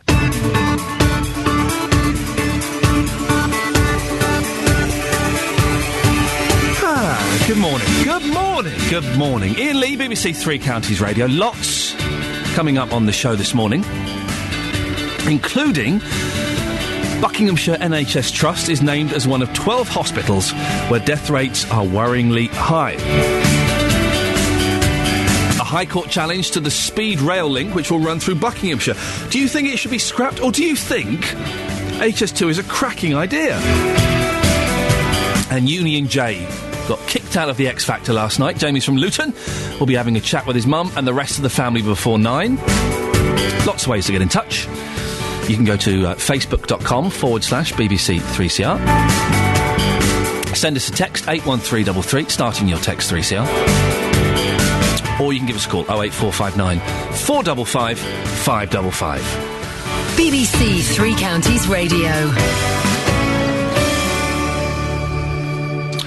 Hospitals are full to bursting, creating a potentially dangerous environment for patients. The data put together by healthcare analysts at the company Dr. Foster suggests one of the problems is high numbers of frail, elderly patients who should be treated elsewhere.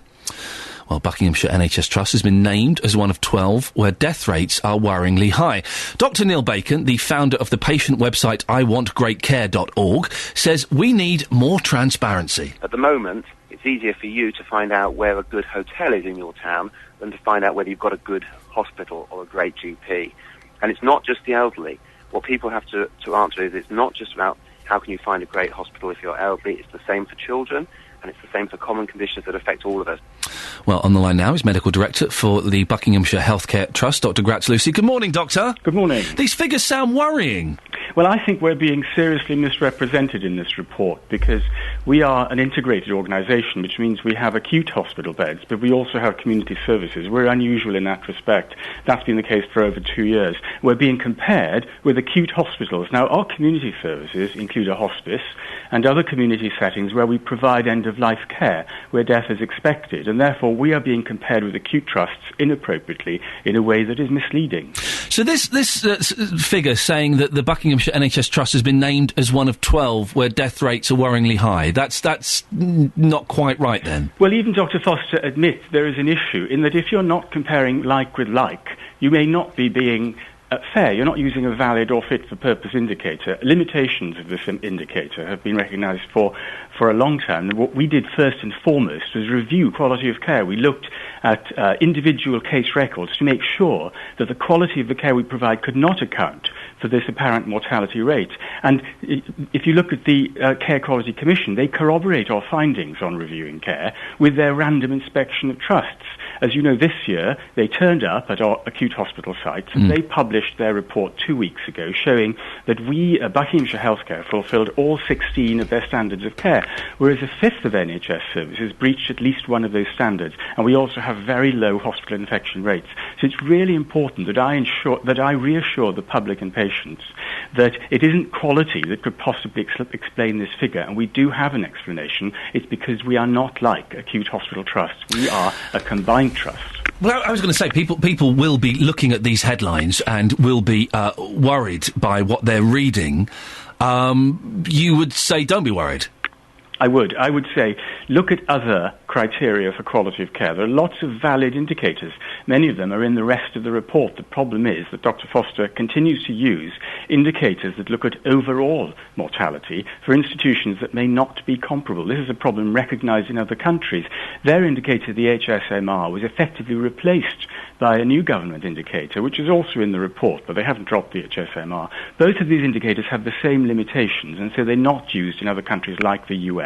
Even our premier medical journal in this country recommended that overall indicators of mortality should not be used as indicators of quality. They're not reliable. They shouldn't be used, but Dr. Foster continues to publish them every year. But Dr. Gratz, of the 700 beds, only 100 are classed as community and palliative care beds. Does that really skew the figure? It absolutely does. I mean, very few trusts are like us, combining community and acute services. Those 100 beds have a high proportion of frail, elderly and terminally ill patients and include a hospice. So, of course, the actual figure, the number of deaths is bound to be higher. The problem is these ratios are created by applying a complex formula, and variations in the application of the formula then give you all sorts of distorted results. But the fundamental issue is we're not an acute hospital. The guide is a guide to hospitals. We are a combination of acute hospital services and community services that include settings where patients actually may be terminally ill and provided for at the end of their lives.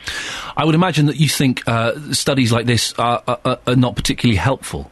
I think that the principle of having meaningful indicators to look at efficiency and quality, if they are valid, and most of the indicators are valid, are important. And as you know, we've performed better than average on 3 indicators, including admissions after surgery and access to MRI. But the overall mortality indicators are only valid if you compare like with like. And I think the work that needs to be done is to look at the differences in the way that hospitals actually are configured. Increasingly, the landscape of acute care is being provided by different types of hospital that can't be compared in this very simplistic and misleading way. And we do think we're being misrepresented. It's comparing oranges with apples, and it's actually damaging to the reputation of the NHS. The report suggests that hospitals should try and maintain an 85% capacity, and it criticises many for being full to bursting. What capacity is the hospital running to? Well, I mean, it's between 85 and 95%, but that's not unusual because, of course, one wants to make the best use of your The report would suggest that 95% is slightly alarming. 95% is higher than ideal, but then we have to accept there's always a balance, isn't there? Resources, bed capacity is not unlimited, and clearly there are always efficiencies that one can you do anything find to reduce that? Again, I think the report suggests that there are perhaps people in these beds that perhaps shouldn't be there. Well, I think that's a very important point, and one of the ways you do that is to look at alternative settings of care outside hospital in the community where you can provide that care instead of keeping people in hospital. And we at Buckinghamshire Healthcare are unusually well placed to do that. That is the reason we are an integrated trust of acute and community services is to provide that opportunity actually to reduce the need for elderly patients in particular to stay in hospital when they shouldn't be there. Doctor, thank you very much for coming on. Dr. Gratz Lucy there from Medical Director of the Buckinghamshire Healthcare Trust. Well, Jonathan Vernon-Smith will be picking up this baton and running with it a bit later on, discussing it on his big phone in today. He's asking, have you been impressed or disappointed by your local hospital? If you want to start getting in touch with him, you can email him now if you want. Let me give you his personal email address, jvsshow@bbc.co.uk. Have you been impressed or disappointed by your local hospital? Across beds, hearts and bucks, this is BBC Three Counties Radio. Now listen, when I'm talking about this, I'm not going for the cheap laugh, I'm not going for the easy gag. OK, this is a genuine question. I was on an aeroplane last night, flying back from New York. It's 6.5, 7 hours. Economy. I'm a tall lad, so I'm kind of cramped up in there. A very large, overweight lady sat down next to me. She was obese, OK? I hope she's not listening. But she spilled over into my seat. And part of me kind of thought, and I've heard this argument before, so, that's a nonsense. That'd be so ridiculous. But on this plane flight, I was thinking, well, maybe there should be a section for fat people. The seats are a little bit bigger, so they're more comfortable, because it can't be nice for them being squashed into the seat, and they pay price and a half. Why should my journey be made more uncomfortable, and it was very uncomfortable, this woman spilling into my seat. Why should it be made more uncomfortable? Because of someone's unhealthy lifestyle choices. 08459 455 555. I genuinely don't know if this is a sensible argument or if I'm being really, really offensive and really... I don't know. I'm tired and I was grumpy yesterday, so it may be coming from that. Correct me if you think I'm being wrong. Peter, am I being horrible? Good morning, Ian. Good morning, Peter. You're not being horrible at all. Really? I am in complete agreement with you at the risk of offending those larger people. However, I've been to New York twice myself, 4 flights. 3 of them, the same situation as you. I'm glad it happens to other people because I always think it's just me. They walk down the aisle, they go past, you think, I hope it's not going to... Exactly what happened to me last night. I felt terrible for thinking it, but it was true. And you're sort of really wedged in there, aren't you, for that duration of the flight? So I'm kind of thinking if there was an increase in the price of the fares for those larger people, being very diplomatic, maybe it would be an incentive for them. And I do appreciate some of them have medical issues, so, you know, I don't want to offend. But it might be that little kick they need to lose some of those pounds. It does strike, you know, there should perhaps, and this is my suggestion, and look how carefully, Peter, that we're treading around this, you see. Aren't we gentlemen of the 21st century? In the 80s, we'd be making all kinds of cracks about it, but we're handling this very well, which is good. But yeah, you get a tape measure around your waist. If you're over a certain size, I don't know what that would be, your fee goes up by 50%. I mean, so much agreement, but it's not only on aeroplanes, is it? Theatres as well? Now, funny you should say that. Sophie Tyler, our travel reporter, has sent me a message on Twitter. At the theatre last week, a woman behind me was so fat that when she laughed, her stomach wobbled against my head. True story. Now, and I'm not doing this for the laugh. I had a similar thing at one of the concerts I was at on Saturday night. I was squeezed out of my seat. And this isn't... Please, Peter, listen, thank you very much for calling in. This isn't an attack on fat people at all. It's not how this act works, you know. It would be easy to go on and do that, and that's not how I work at all. It's a genuine question I'm throwing out there, and if you think I'm being offensive, if you think I'm being horrible, if you think I'm being thoroughly unpleasant and sizist, you can call up and say... Because I don't want to be. 08459 455 555. Or perhaps you agree with me. You perhaps think, do you know what? Yeah. If you're taking up more room, to me it seems like common sense. It didn't before it happened to me. And I'd heard these arguments before, and I thought, oh, come on now, don't be so rude. Live and let live. But yesterday on this plane for 7 hours, I thought, yeah, this isn't fair. This isn't fair. Let's get the travel news now from our theatre-going Sophie Tyler. Morning, it's 8:16. It's Monday. I was just finding the news, don't worry.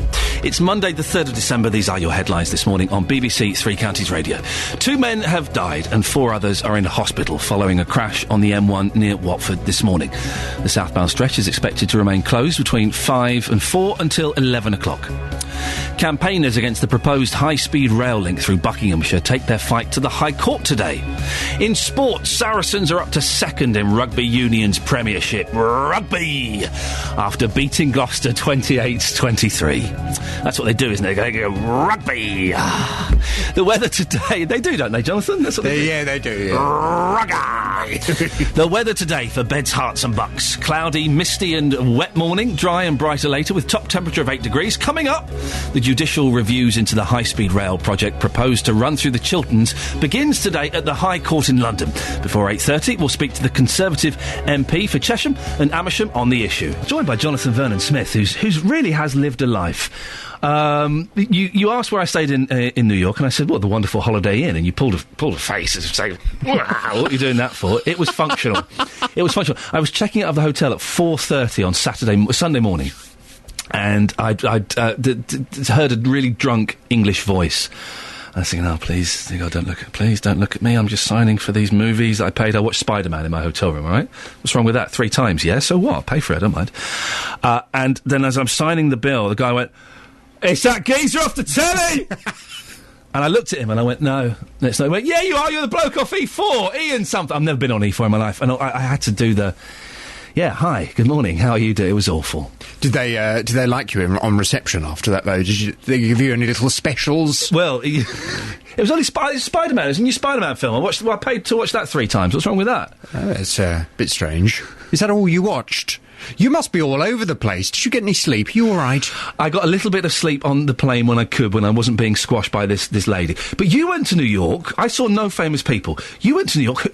Tell the listener who you saw. I had the ultimate New York experience. I was walking through Central Park. I had that as well, but anyway, that's by the by. And as I'm walking through Central Park, there's this man walking with a woman. Yes. And I thought, he looks familiar. Yeah. It was Woody Allen. How cool is that? Woody Allen Fantastic. and his wife were walking towards me. Yeah. I thought, this is amazing. And what did you say to him? Nothing. Whoa. I tried to take my camera out of my pocket so I could take a photo, but unfortunately my trousers were a bit tight because of all the burgers I'd been eating, and I couldn't get my phone out quickly enough, and by the time they'd gone past... See, Woody Allen, I don't go up to famous people, because, they're just ordinary people like you and me. But Woody Allen is so famous that I would break that rule and Would go you? up to... Yeah, I would, yeah. I would totally go up to But him. everyone was ignoring him in Central Park. Yeah. Everyone, he was just Woody Allen. So if I'd gone up, I think he might have thought I was a bit of a wally. I tell you, who cares what Woody Allen thinks about you? You got to go up and say, all right, Woody, can I get a picture? Hey! Ragga! You got to do that. Well, I didn't, I'm afraid. Well, you'll just have to believe me that I saw him. I promise you. Oh, it went half cold over there. Yeah, it's freezing, isn't it? Oh, it was icy. Oh, chilly. It hurts to breathe in November in New York. Yeah, it does. It certainly does. Fun times. Great memories. Back to the real world. Well, we're very happy to have you back. What's on your show this morning? Coming up at 9 this morning, have you been impressed or disappointed by your local hospital? An annual guide to safety in England's hospitals is warning that some wards are pressured to the point of being potentially dangerous.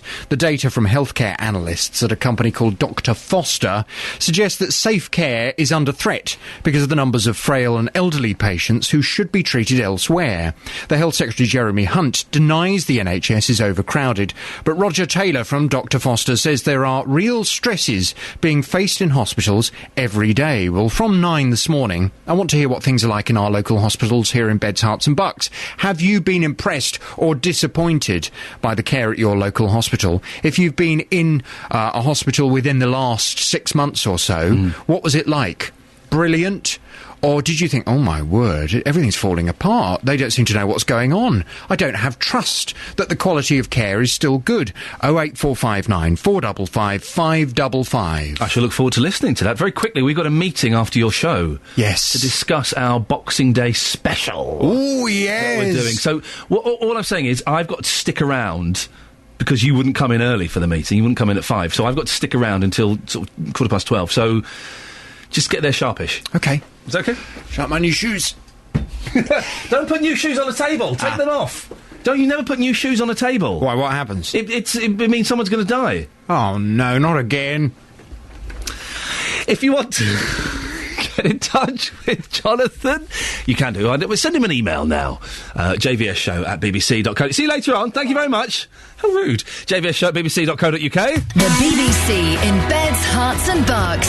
This is BBC Three Counties Radio. I won't tell you what he did as he left the studio, but he stuck his fingers up at me. Now, the judicial review into the high-speed rail project proposed to run through the Chilterns begins today at the High Court in London. Over the next 9 days, a judge will decide whether the government followed the correct process when granting permission for the controversial project earlier this year. The review may result in the government acknowledging and correcting any failures, but protest groups hope they take the opportunity to put a stop to the project. Well, Cheryl Gillan is Conservative MP for Chesham and Amersham. She joins me now. Morning, Cheryl. Good morning, Ian. You've been pretty outspoken opponent to these plans, haven't you? Why? Well, first of all, I don't think that this project is good value for money for the taxpayer. It cuts a huge swathe through our area of outstanding natural beauty in the Chilterns.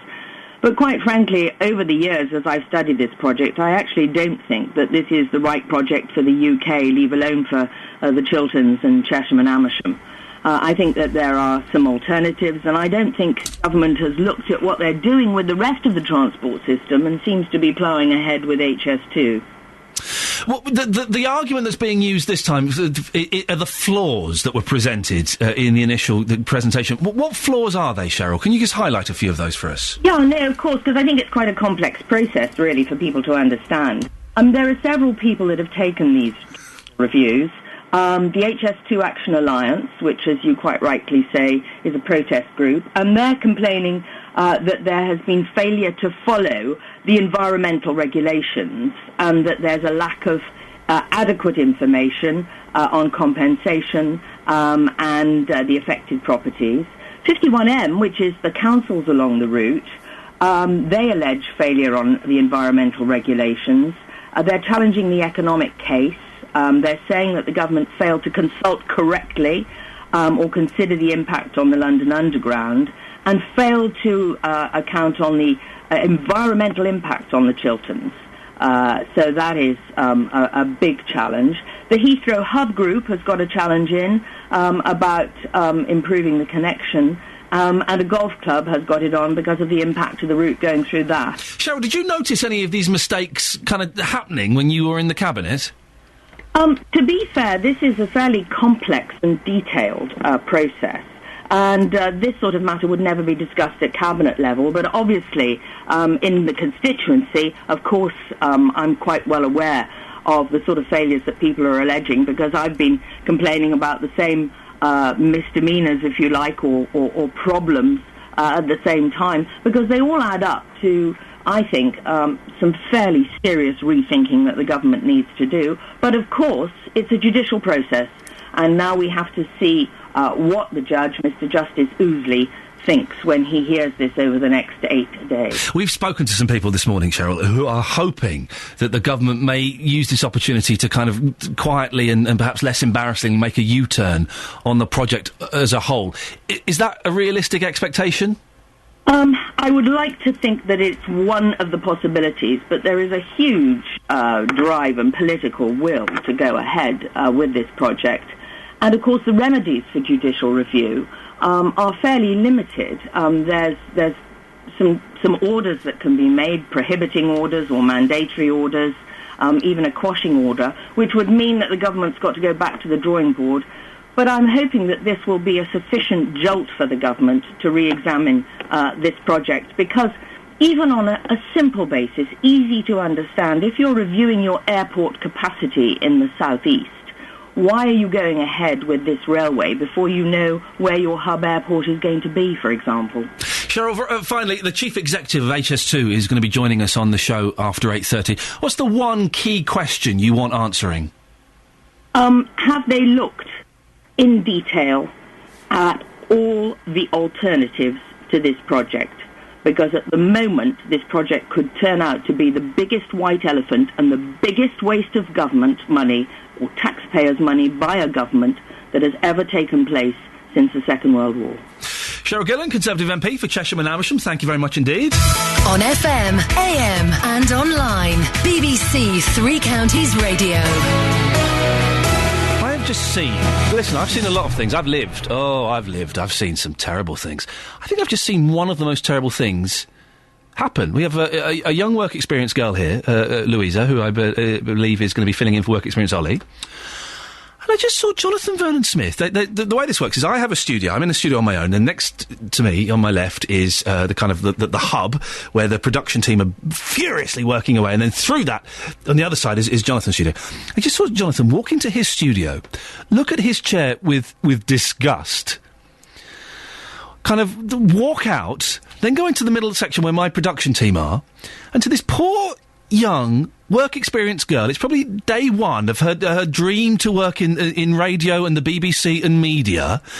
Jonathan just barked at her. I couldn't hear what he said because we're the soundproof glass, but it looked pointed at her, pointed at the chair, then got his thumb and jerked it up in the air as if to say, "Get off." The poor girl had tears in her eyes. He snatched the chair from her as she was stood up and wheeled it out laughing. Now, I'm not a brilliant lip reader, but I think I saw some indoor language being used as well. Inappropriate to use that. Now, that's Jonathan Vernon Smith, who's on from 9 o'clock. You still want to listen to that guy? Really? Unbelievable. Text, it's 20 years since the first text was sent to the very day. I've been asking you to send in the last text you sent and the last text you received. Last text between me and my son from Tom in Milton Keynes. My son is in Australia. From him, No, he hasn't. Hope it's not too cold there. From Tom to his son, it's been below freezing the last 3 nights. I love it. Last text sent, I thought Simon was doing the tiling. Mr. Brown's moving the soil pile. What's that all about? Is that implying there's been a... No. Heading home now, Mother. The old mobiles with the aerials connected to nothing. The aerials were the first apps. Andrew and Sally, that's what I said. The original mobile phones, the aerials did absolutely nothing. And two more texts. The last text sent from David. Thermostat to turn heating down is on wall, on right, just out of the hall door bathroom upstairs. I had to send a similar text to my wife about bleeding radiators when I was in New York. She texted me, how do I bleed a radiator? And finally, last text sent from Sophie in Baldock. Morning, sitting in traffic, and I know we've got to bite the bullet. Do it. Just do it. No faffing, no moaning, no discussion. Just do it. Well, isn't that exciting? Powerful people. Call 08459 455 555. 08459 455 555. BBC Three Counties Radio. Morning. 30 minutes of the show before Jonathan Vernon Smith. Coming up, we speak to the mum of one of the people kicked out of the X Factor at the weekend, and we sent our reporter Gareth Lloyd to investigate the traffic on the M1. Yeah, he drove there. He's stuck in it. We'll find out exactly how bad it is in just a few minutes. Now, HS2, the high-speed rail line, which, if it goes ahead, will span through the Chilterns and Buckinghamshire. It's back in the limelight because a judge will decide whether the government followed the right process when granting permission for the controversial project, which, let's not forget, is going to spend, 34 million? We've heard maybe as much as 34 billion.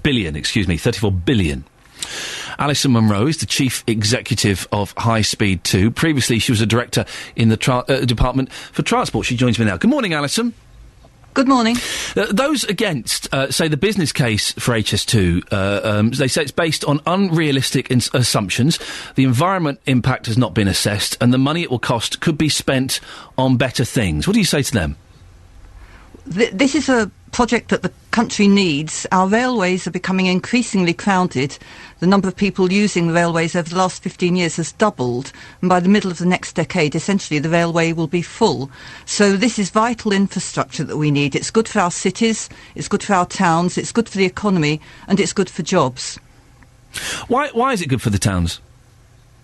Because it will shrink the economic geography, bringing our cities closer together. It will make them better places to do business in, better places to work, so they'll be much better connected, and that will help regenerate our cities.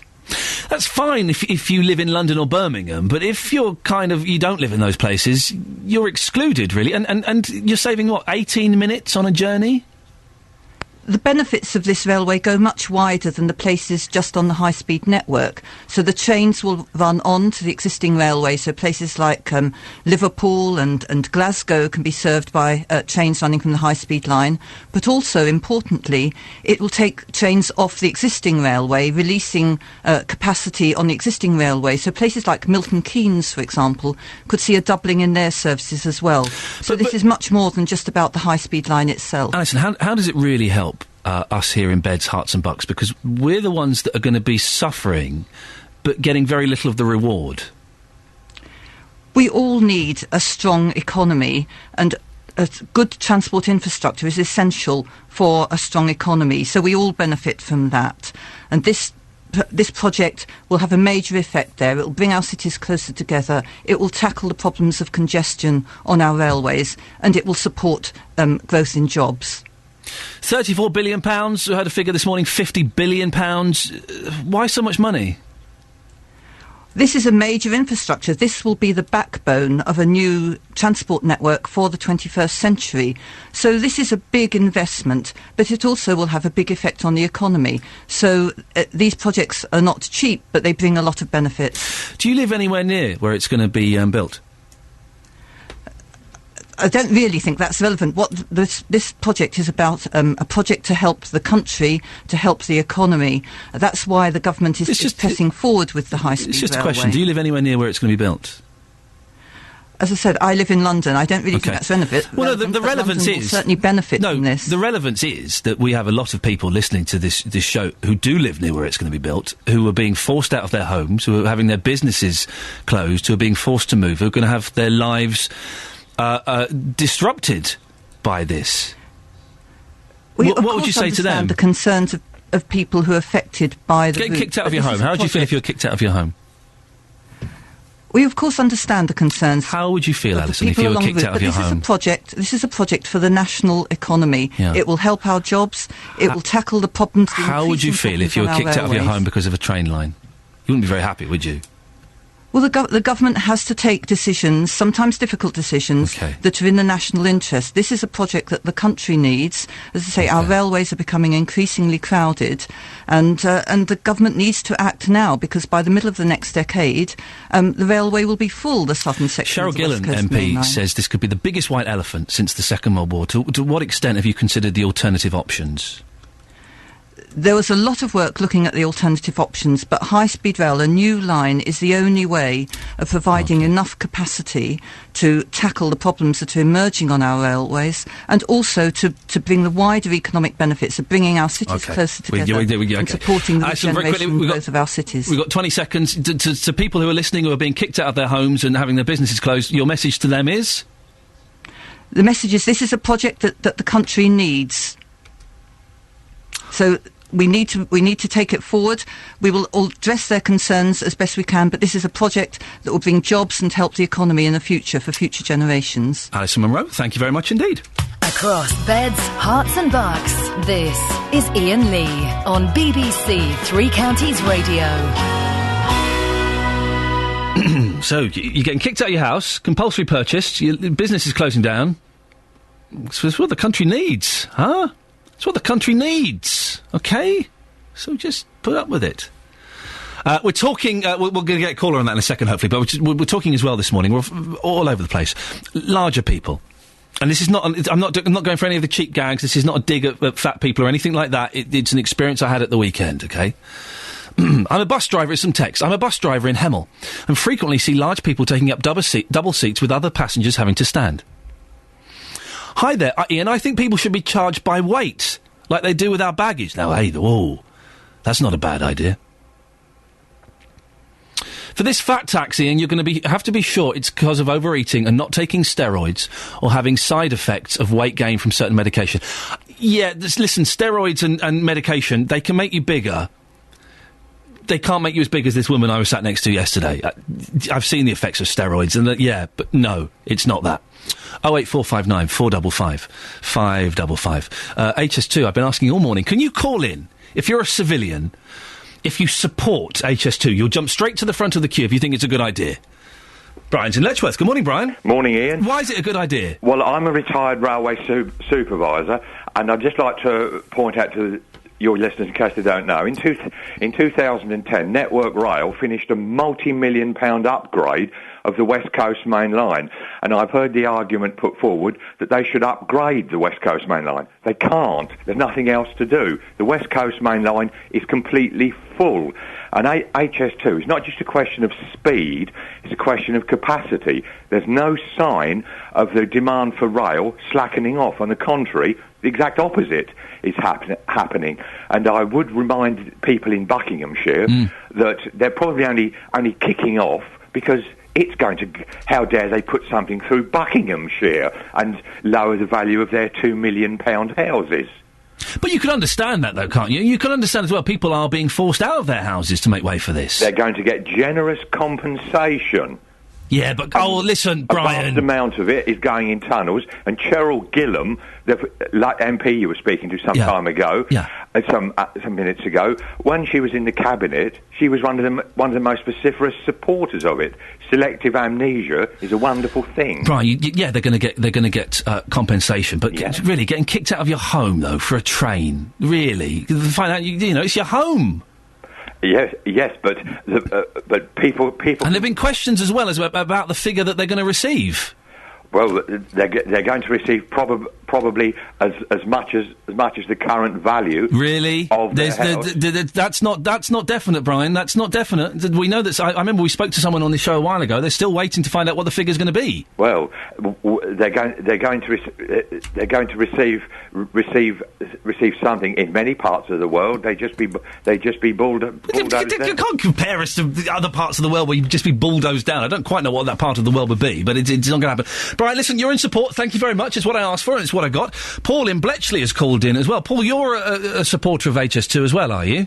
That is correct. Why do we need it? Why is it such a good idea? Well, at the moment, all the eggs are in one basket. We had quite a bad derailment at Bletchley about 6-9 months ago, which closed all 4 lines, which paralysed everything, Glasgow trains, everything, Liverpool, Manchester, Birmingham, I mean, there is the Chiltern line to go on. So, as the previous caller said, capacity is only going to go up, or demand for railways is going up. Population of the country is increasing. I mean, all this business about the Chilterns, it's going in a tunnel for about 15 miles under the Chilterns, so there's very little, there's going to be disruption of the building of it, but once it's in, I mean, if anybody's ever gone down the M2 near the Medway towns, the Eurostars go through there, and you wouldn't even know they were there unless you turn around to look at them, because they're so smooth, unbelievable, so there's an awful lot of, fair enough, it's the unknown, isn't it, but I think it's got to go somewhere, and the route they've chosen, which is tracking a lot of the old Great Central line, is a good route. Basically, you're going to have a big interchange at Old Oak Common at the back of Willesden, where it will link in with Heathrow Express. Well, Paul, you mentioned Heathrow Express. Paul, let me put this to you, because you work for Network Rail, okay? I did, for many years. But Bob in Amersham has just texted in on the point that you kind of alluded to there. How can it be the right option if it doesn't even have a direct connection with Heathrow Airport? Well, it doesn't go directly to Heathrow. That doesn't make sense, does it? It's uneconomic to do it. Well, you will have a very good connection, because you'll get off at Old Oak Common, which is the back of Willesden, and you'll be able to get onto the high speed or the Heathrow Expresses. So, and they might put a spur on once it's built. There's a provision to put a spur into Heathrow. So, they have looked at it all, but as I say, it'll track the old Great Central, which was a great line, because the gradients on it when it was built was only 1 in 200. Paul, listen. Yeah, go on. No, I just love the passion that you've got about trains, and then we've had a normal English conversation. Then just right at the end, you exposed yourself as a train geek, and well done, sir. Yeah, but you look at a car. A gentleman or person drives from London to Birmingham, one person in a 1-ton car. Oh, I love trains. I'm a big fan of travelling by train. Definitely, absolutely, definitely. But I'm impressed by your passion for them, Paul, and good for you for having that passion. Lovely. Thank you for calling in, mate. Thank Cheers. You. There we go, Paul in Bletchley. Just right at the end, just slipped in a little thing about the Great. I love it. Excellent. Good work, Paul. Thank you very much indeed. 08459 455 555. Oh, I went crazy with the buttons there. Can we cue up the travel bed? I got very excited, and I bumped the buttons twice, and it all got a little bit excited and a bit psychedelic. I think let's just calm down, everybody. I know it's the travel news, I know it's Sophie Tyler, we all love her, but let's just try again. Here we go. Thank you very much. Thank you. I'm getting told off by my producer, who's noticed that actually perhaps I'm not paying full attention to the show. Yeah, maybe I'm liking pictures on Facebook. Sorry about that. Across beds, hearts and bucks, this is Iain Lee on BBC Three Counties Radio. As you've been hearing all morning, the M1 is closed southbound between Junction 5, A41 for Watford, and Junction 4 for Edgware due to a fatal accident earlier on this morning. There's queuing traffic to Junction 6A of the M25. Our reporter Gareth Lloyd has been stuck in it with you this morning. Ian, I've now been sitting on the M1 southbound for more than 2 hours due to the accident happening between Junction 5 and Junction 4. Junction 5 is the A41 for Watford, and Junction 4 is the A41 for Edgware. The accident happened at around 2:40 this morning, and it's about half a mile south of Junction 5. The northbound carriageway was closed for a short time between 6 and 7 o'clock this morning, but that has now fully reopened and traffic moving very freely on the northbound side. But here on the southbound side, as I say, I've been here for a number of hours in this solid traffic, not going very far at all. Now, we're hearing this accident is a very serious accident. A report of a two-vehicle collision between junctions 5 and 4 on the southbound carriageway. 2 men have died and 4 others have been hospitalised following this road traffic collision. 2 of the men were taken to St Mary's Hospital in Paddington, and the other 2 men with serious injuries taken to Watford General Hospital. Northbound, moving freely. Southbound between junction 5 and 4 closed at present, and we are hearing that due to the investigation work that now has to take place on the motorway, the M1 southbound could be closed for most of the morning, with diversions being put in place and vehicles leaving the M1 at junction 5, but very heavy from junction 6 down to junction 5. So if people are trying to plan their routes, maybe consider getting off higher around the Hemel Hempstead, St Albans areas and making diversion routes and plans there, as between 6 and 5, like where I've been all morning, along with many other people, that is where the traffic is its heaviest, and vehicles just aren't moving anywhere this morning. Thank you very much, Gareth, for that. Now, X Factor. I was going to sing the X Factor theme, but I don't know how it goes. Meow, meow, meow, meow, meow, meow. It's like that, isn't it? It's that kind of meow, meow, meow. It's that sort of noise. Anyway, I don't really watch it, but it was the X Factor semi-finals over the weekend. So, did Luton lad Jamie Hensley make it through to the final of the X Factor with Union J? No, he did not. But he did very, very well to get that far. And we're proud of him here. And so is Jamie's mum. Good morning, Jackie. Good morning. Oh, dear. How are you feeling this morning? Tired. Really? Was there a bit of a shindig last night? No, not too much. We did all get together sort of separately from everybody else afterwards backstage with the boys and the families, and we had a drink and toasted them, and it was lovely, actually. The boys were fabulous, and they went out with such dignity and class, and, you know, it was just one of those things. What can you say? Didn't get the votes. Didn't get the votes. But you, as a mum, though, seeing your boy up there singing and dancing on the biggest show on TV, you must have been dead proud. Oh, I can't express how proud I am of him. It's all he's ever wanted to do. And it's all he's fantastic at it. And yeah, I just wanted the world to hear him sing, and that's what they've done now, really. Well, he's had something like 12 million people watch it every week. Yeah. This has got to have kick-started a career, hasn't it? Is there any interest from record labels or anything? Yeah, well, they don't give us much information on the show. Right. They keep us all in a little bubble, as you know. Yeah. And yeah, we've had, you know, there are labels interested in them, and they've got a manager, and Louis is really supportive of them. So this isn't the end of Union J, it's just the beginning. When is Jamie coming back to Luton? We think he might be coming home later today, because they have sort of TV appearances they have to make this morning. They've been on Daybreak, and now they're going to be on this morning later. Is Daybreak still going? Wow. Daybreak, yeah, so you don't see it. Stumbles along. You're in your little bubble yourself. I'm in my own little BBC bubble, isn't it? But yeah, he should be home at some point today, we hope. That's what we're hoping. But we're a bit gutted for sort of Luton and the other boys' towns, because they would have done homecomings. Has he? Well, I was going to say, has he been out, like, down the local shops or anything since he's been on X Factor? Yeah, he went to Aston when he came home the other week. And well, bought himself like a Ginsters and a can of pop. But was he getting mobbed? Were girls going up to him and crying? I wasn't with him, but apparently he kind of had his jacket pulled up and his hat on and his head down. But he did get a load of people come running up to him, yeah, apparently, and sort of screaming. And they would just scream and cry.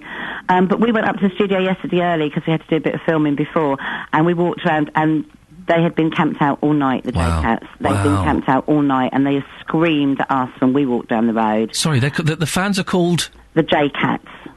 See, well, listen, you know you've made it when your fans have got their own little nickname. They've had that, yeah, since the boys were Triple J, they've been called the J-Cats, yeah. Wonderful. And they're amazing. I mean, my Twitter has been going off for all morning, since 6 o'clock this morning and last night, and they're all saying we've let the boys down and it's our fault, we didn't vote enough. And yeah, J-Cats, your fault, J-Cats. It's not their fault. They are fabulous, the J-Cats. They support them so well. They're lovely. Is Nan there? Is Betty there? Nanny is here. Would you like to have a word with Jamie's Nanny? I would love a word with Nanny, yes, please. Nanny Betty. I shall pass you on to Betty. Thank you very much. Hello. Hello. Now, do I call you Nanny? Are you a nanny, a nan, or a gran? No, I'm not a gran. Oh, no. I am Nan, thank you very much. Okay, now may I just say, no disrespect to Jamie or Jackie, but both of whom I've heard speak, you're dead posh. I'm posh, am I? Yes. Well, not really, love, no. It's because I'm old, young man. Oh, I see. You brought up properly. What kind of music do you like listening to? Like Glenn Miller and Nat King Cole, that kind of stuff? Mario Lanza is the only singer that's ever been in my book, I'm afraid. Really? A bit of Mario? Yeah, oh, yes, just slightly, yeah. Just fanatical about Mario Lanza. What do you think of Jamie's music? Well, I'm not in the pop world, young man, but of course Jamie has a beautiful voice, and he's always wanted this. He's wanted it since he was so little. And he's a performer, and that's come over, and I think that's wonderful. And was he always a bit of show, like at Christmas parties and stuff? Would he always, when he was a little boy, would he come out and do little shows and sing and things like that? Well, we've always been involved with music in the town anyway, because we used to be in a show group and he used to come with us. We've always entertained at the old people's homes in Luton. Yeah. And he's always been there. But he's always wanted to sing for his living. Always. And it's looking like he's going to have a blooming good chance of doing that as well. I think a very, very, very good chance, yes. This has probably kick-started something off. How exciting was it for you, as a nan, on a Saturday night, turning on the telly and seeing your boy there? Well, what I've had here, I've had my little gang come to join me, you see. Yeah. But they get very nervous, and I don't. I'm not the nervous type. So they're all shaking like leaves, and I'm just sitting there thinking, because I know how good... I mean, I'm not into the pop world, but they are a very good group. Even I can see that. Now, you're not into the pop world. Can I ask you a question? I'm going to throw a question at you. What? Have you heard of Paul Simon, the singer? No. The show's... You've never heard of Paul Simon? The show's gone full circle this morning. We started off... Who's Paul Simon? If you be my bodyguard, I can be your long lost... Oh, my God, You don't know who Paul Simon is? Have you heard of Simon and Garfunkel? Oh, yes, of course. That's Paul Simon! Oh, that's Paul Simon, is it? Oh, yeah, but it wouldn't have been my thing, even with Paul Simon or Simon Garfunkel. Well, are you looking forward to seeing Jamie when he comes back? Well, yeah, just a bit. Yeah. Do you give him, like, big...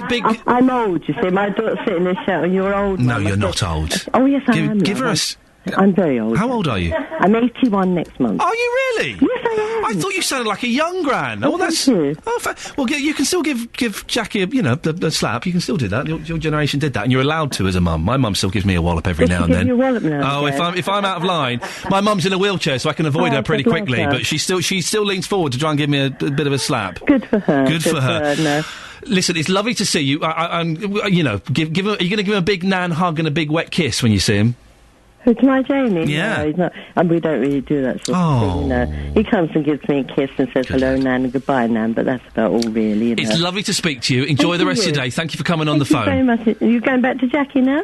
No, we're going to finish now. Oh, are we? All right. Okay. Nice to have spoken to you, young man, as well. And you too. Bye-bye. Bye-bye. There we go. They're lovely. I've got a nan now. If you missed it last week or the week before, I've got a nan. We must get her on the show this week, see how my nan's doing. It's not my real nan, I've adopted her as part of this show, so that's good. Oh, wasn't that lovely? It's nice, fantastic. What a lovely way to end the show. Mick has emailed in about the HS2. The HS2 supporters say it's needed, but so are more schools, more money on the NHS, police, etc. Surely these are needed before HS2. Money in these areas can create more jobs. I would not want to be forced from my home no matter what. You should ask all supporters about that when they come on to it. Well, listen, Mick, I'm sure we'll be talking about it again.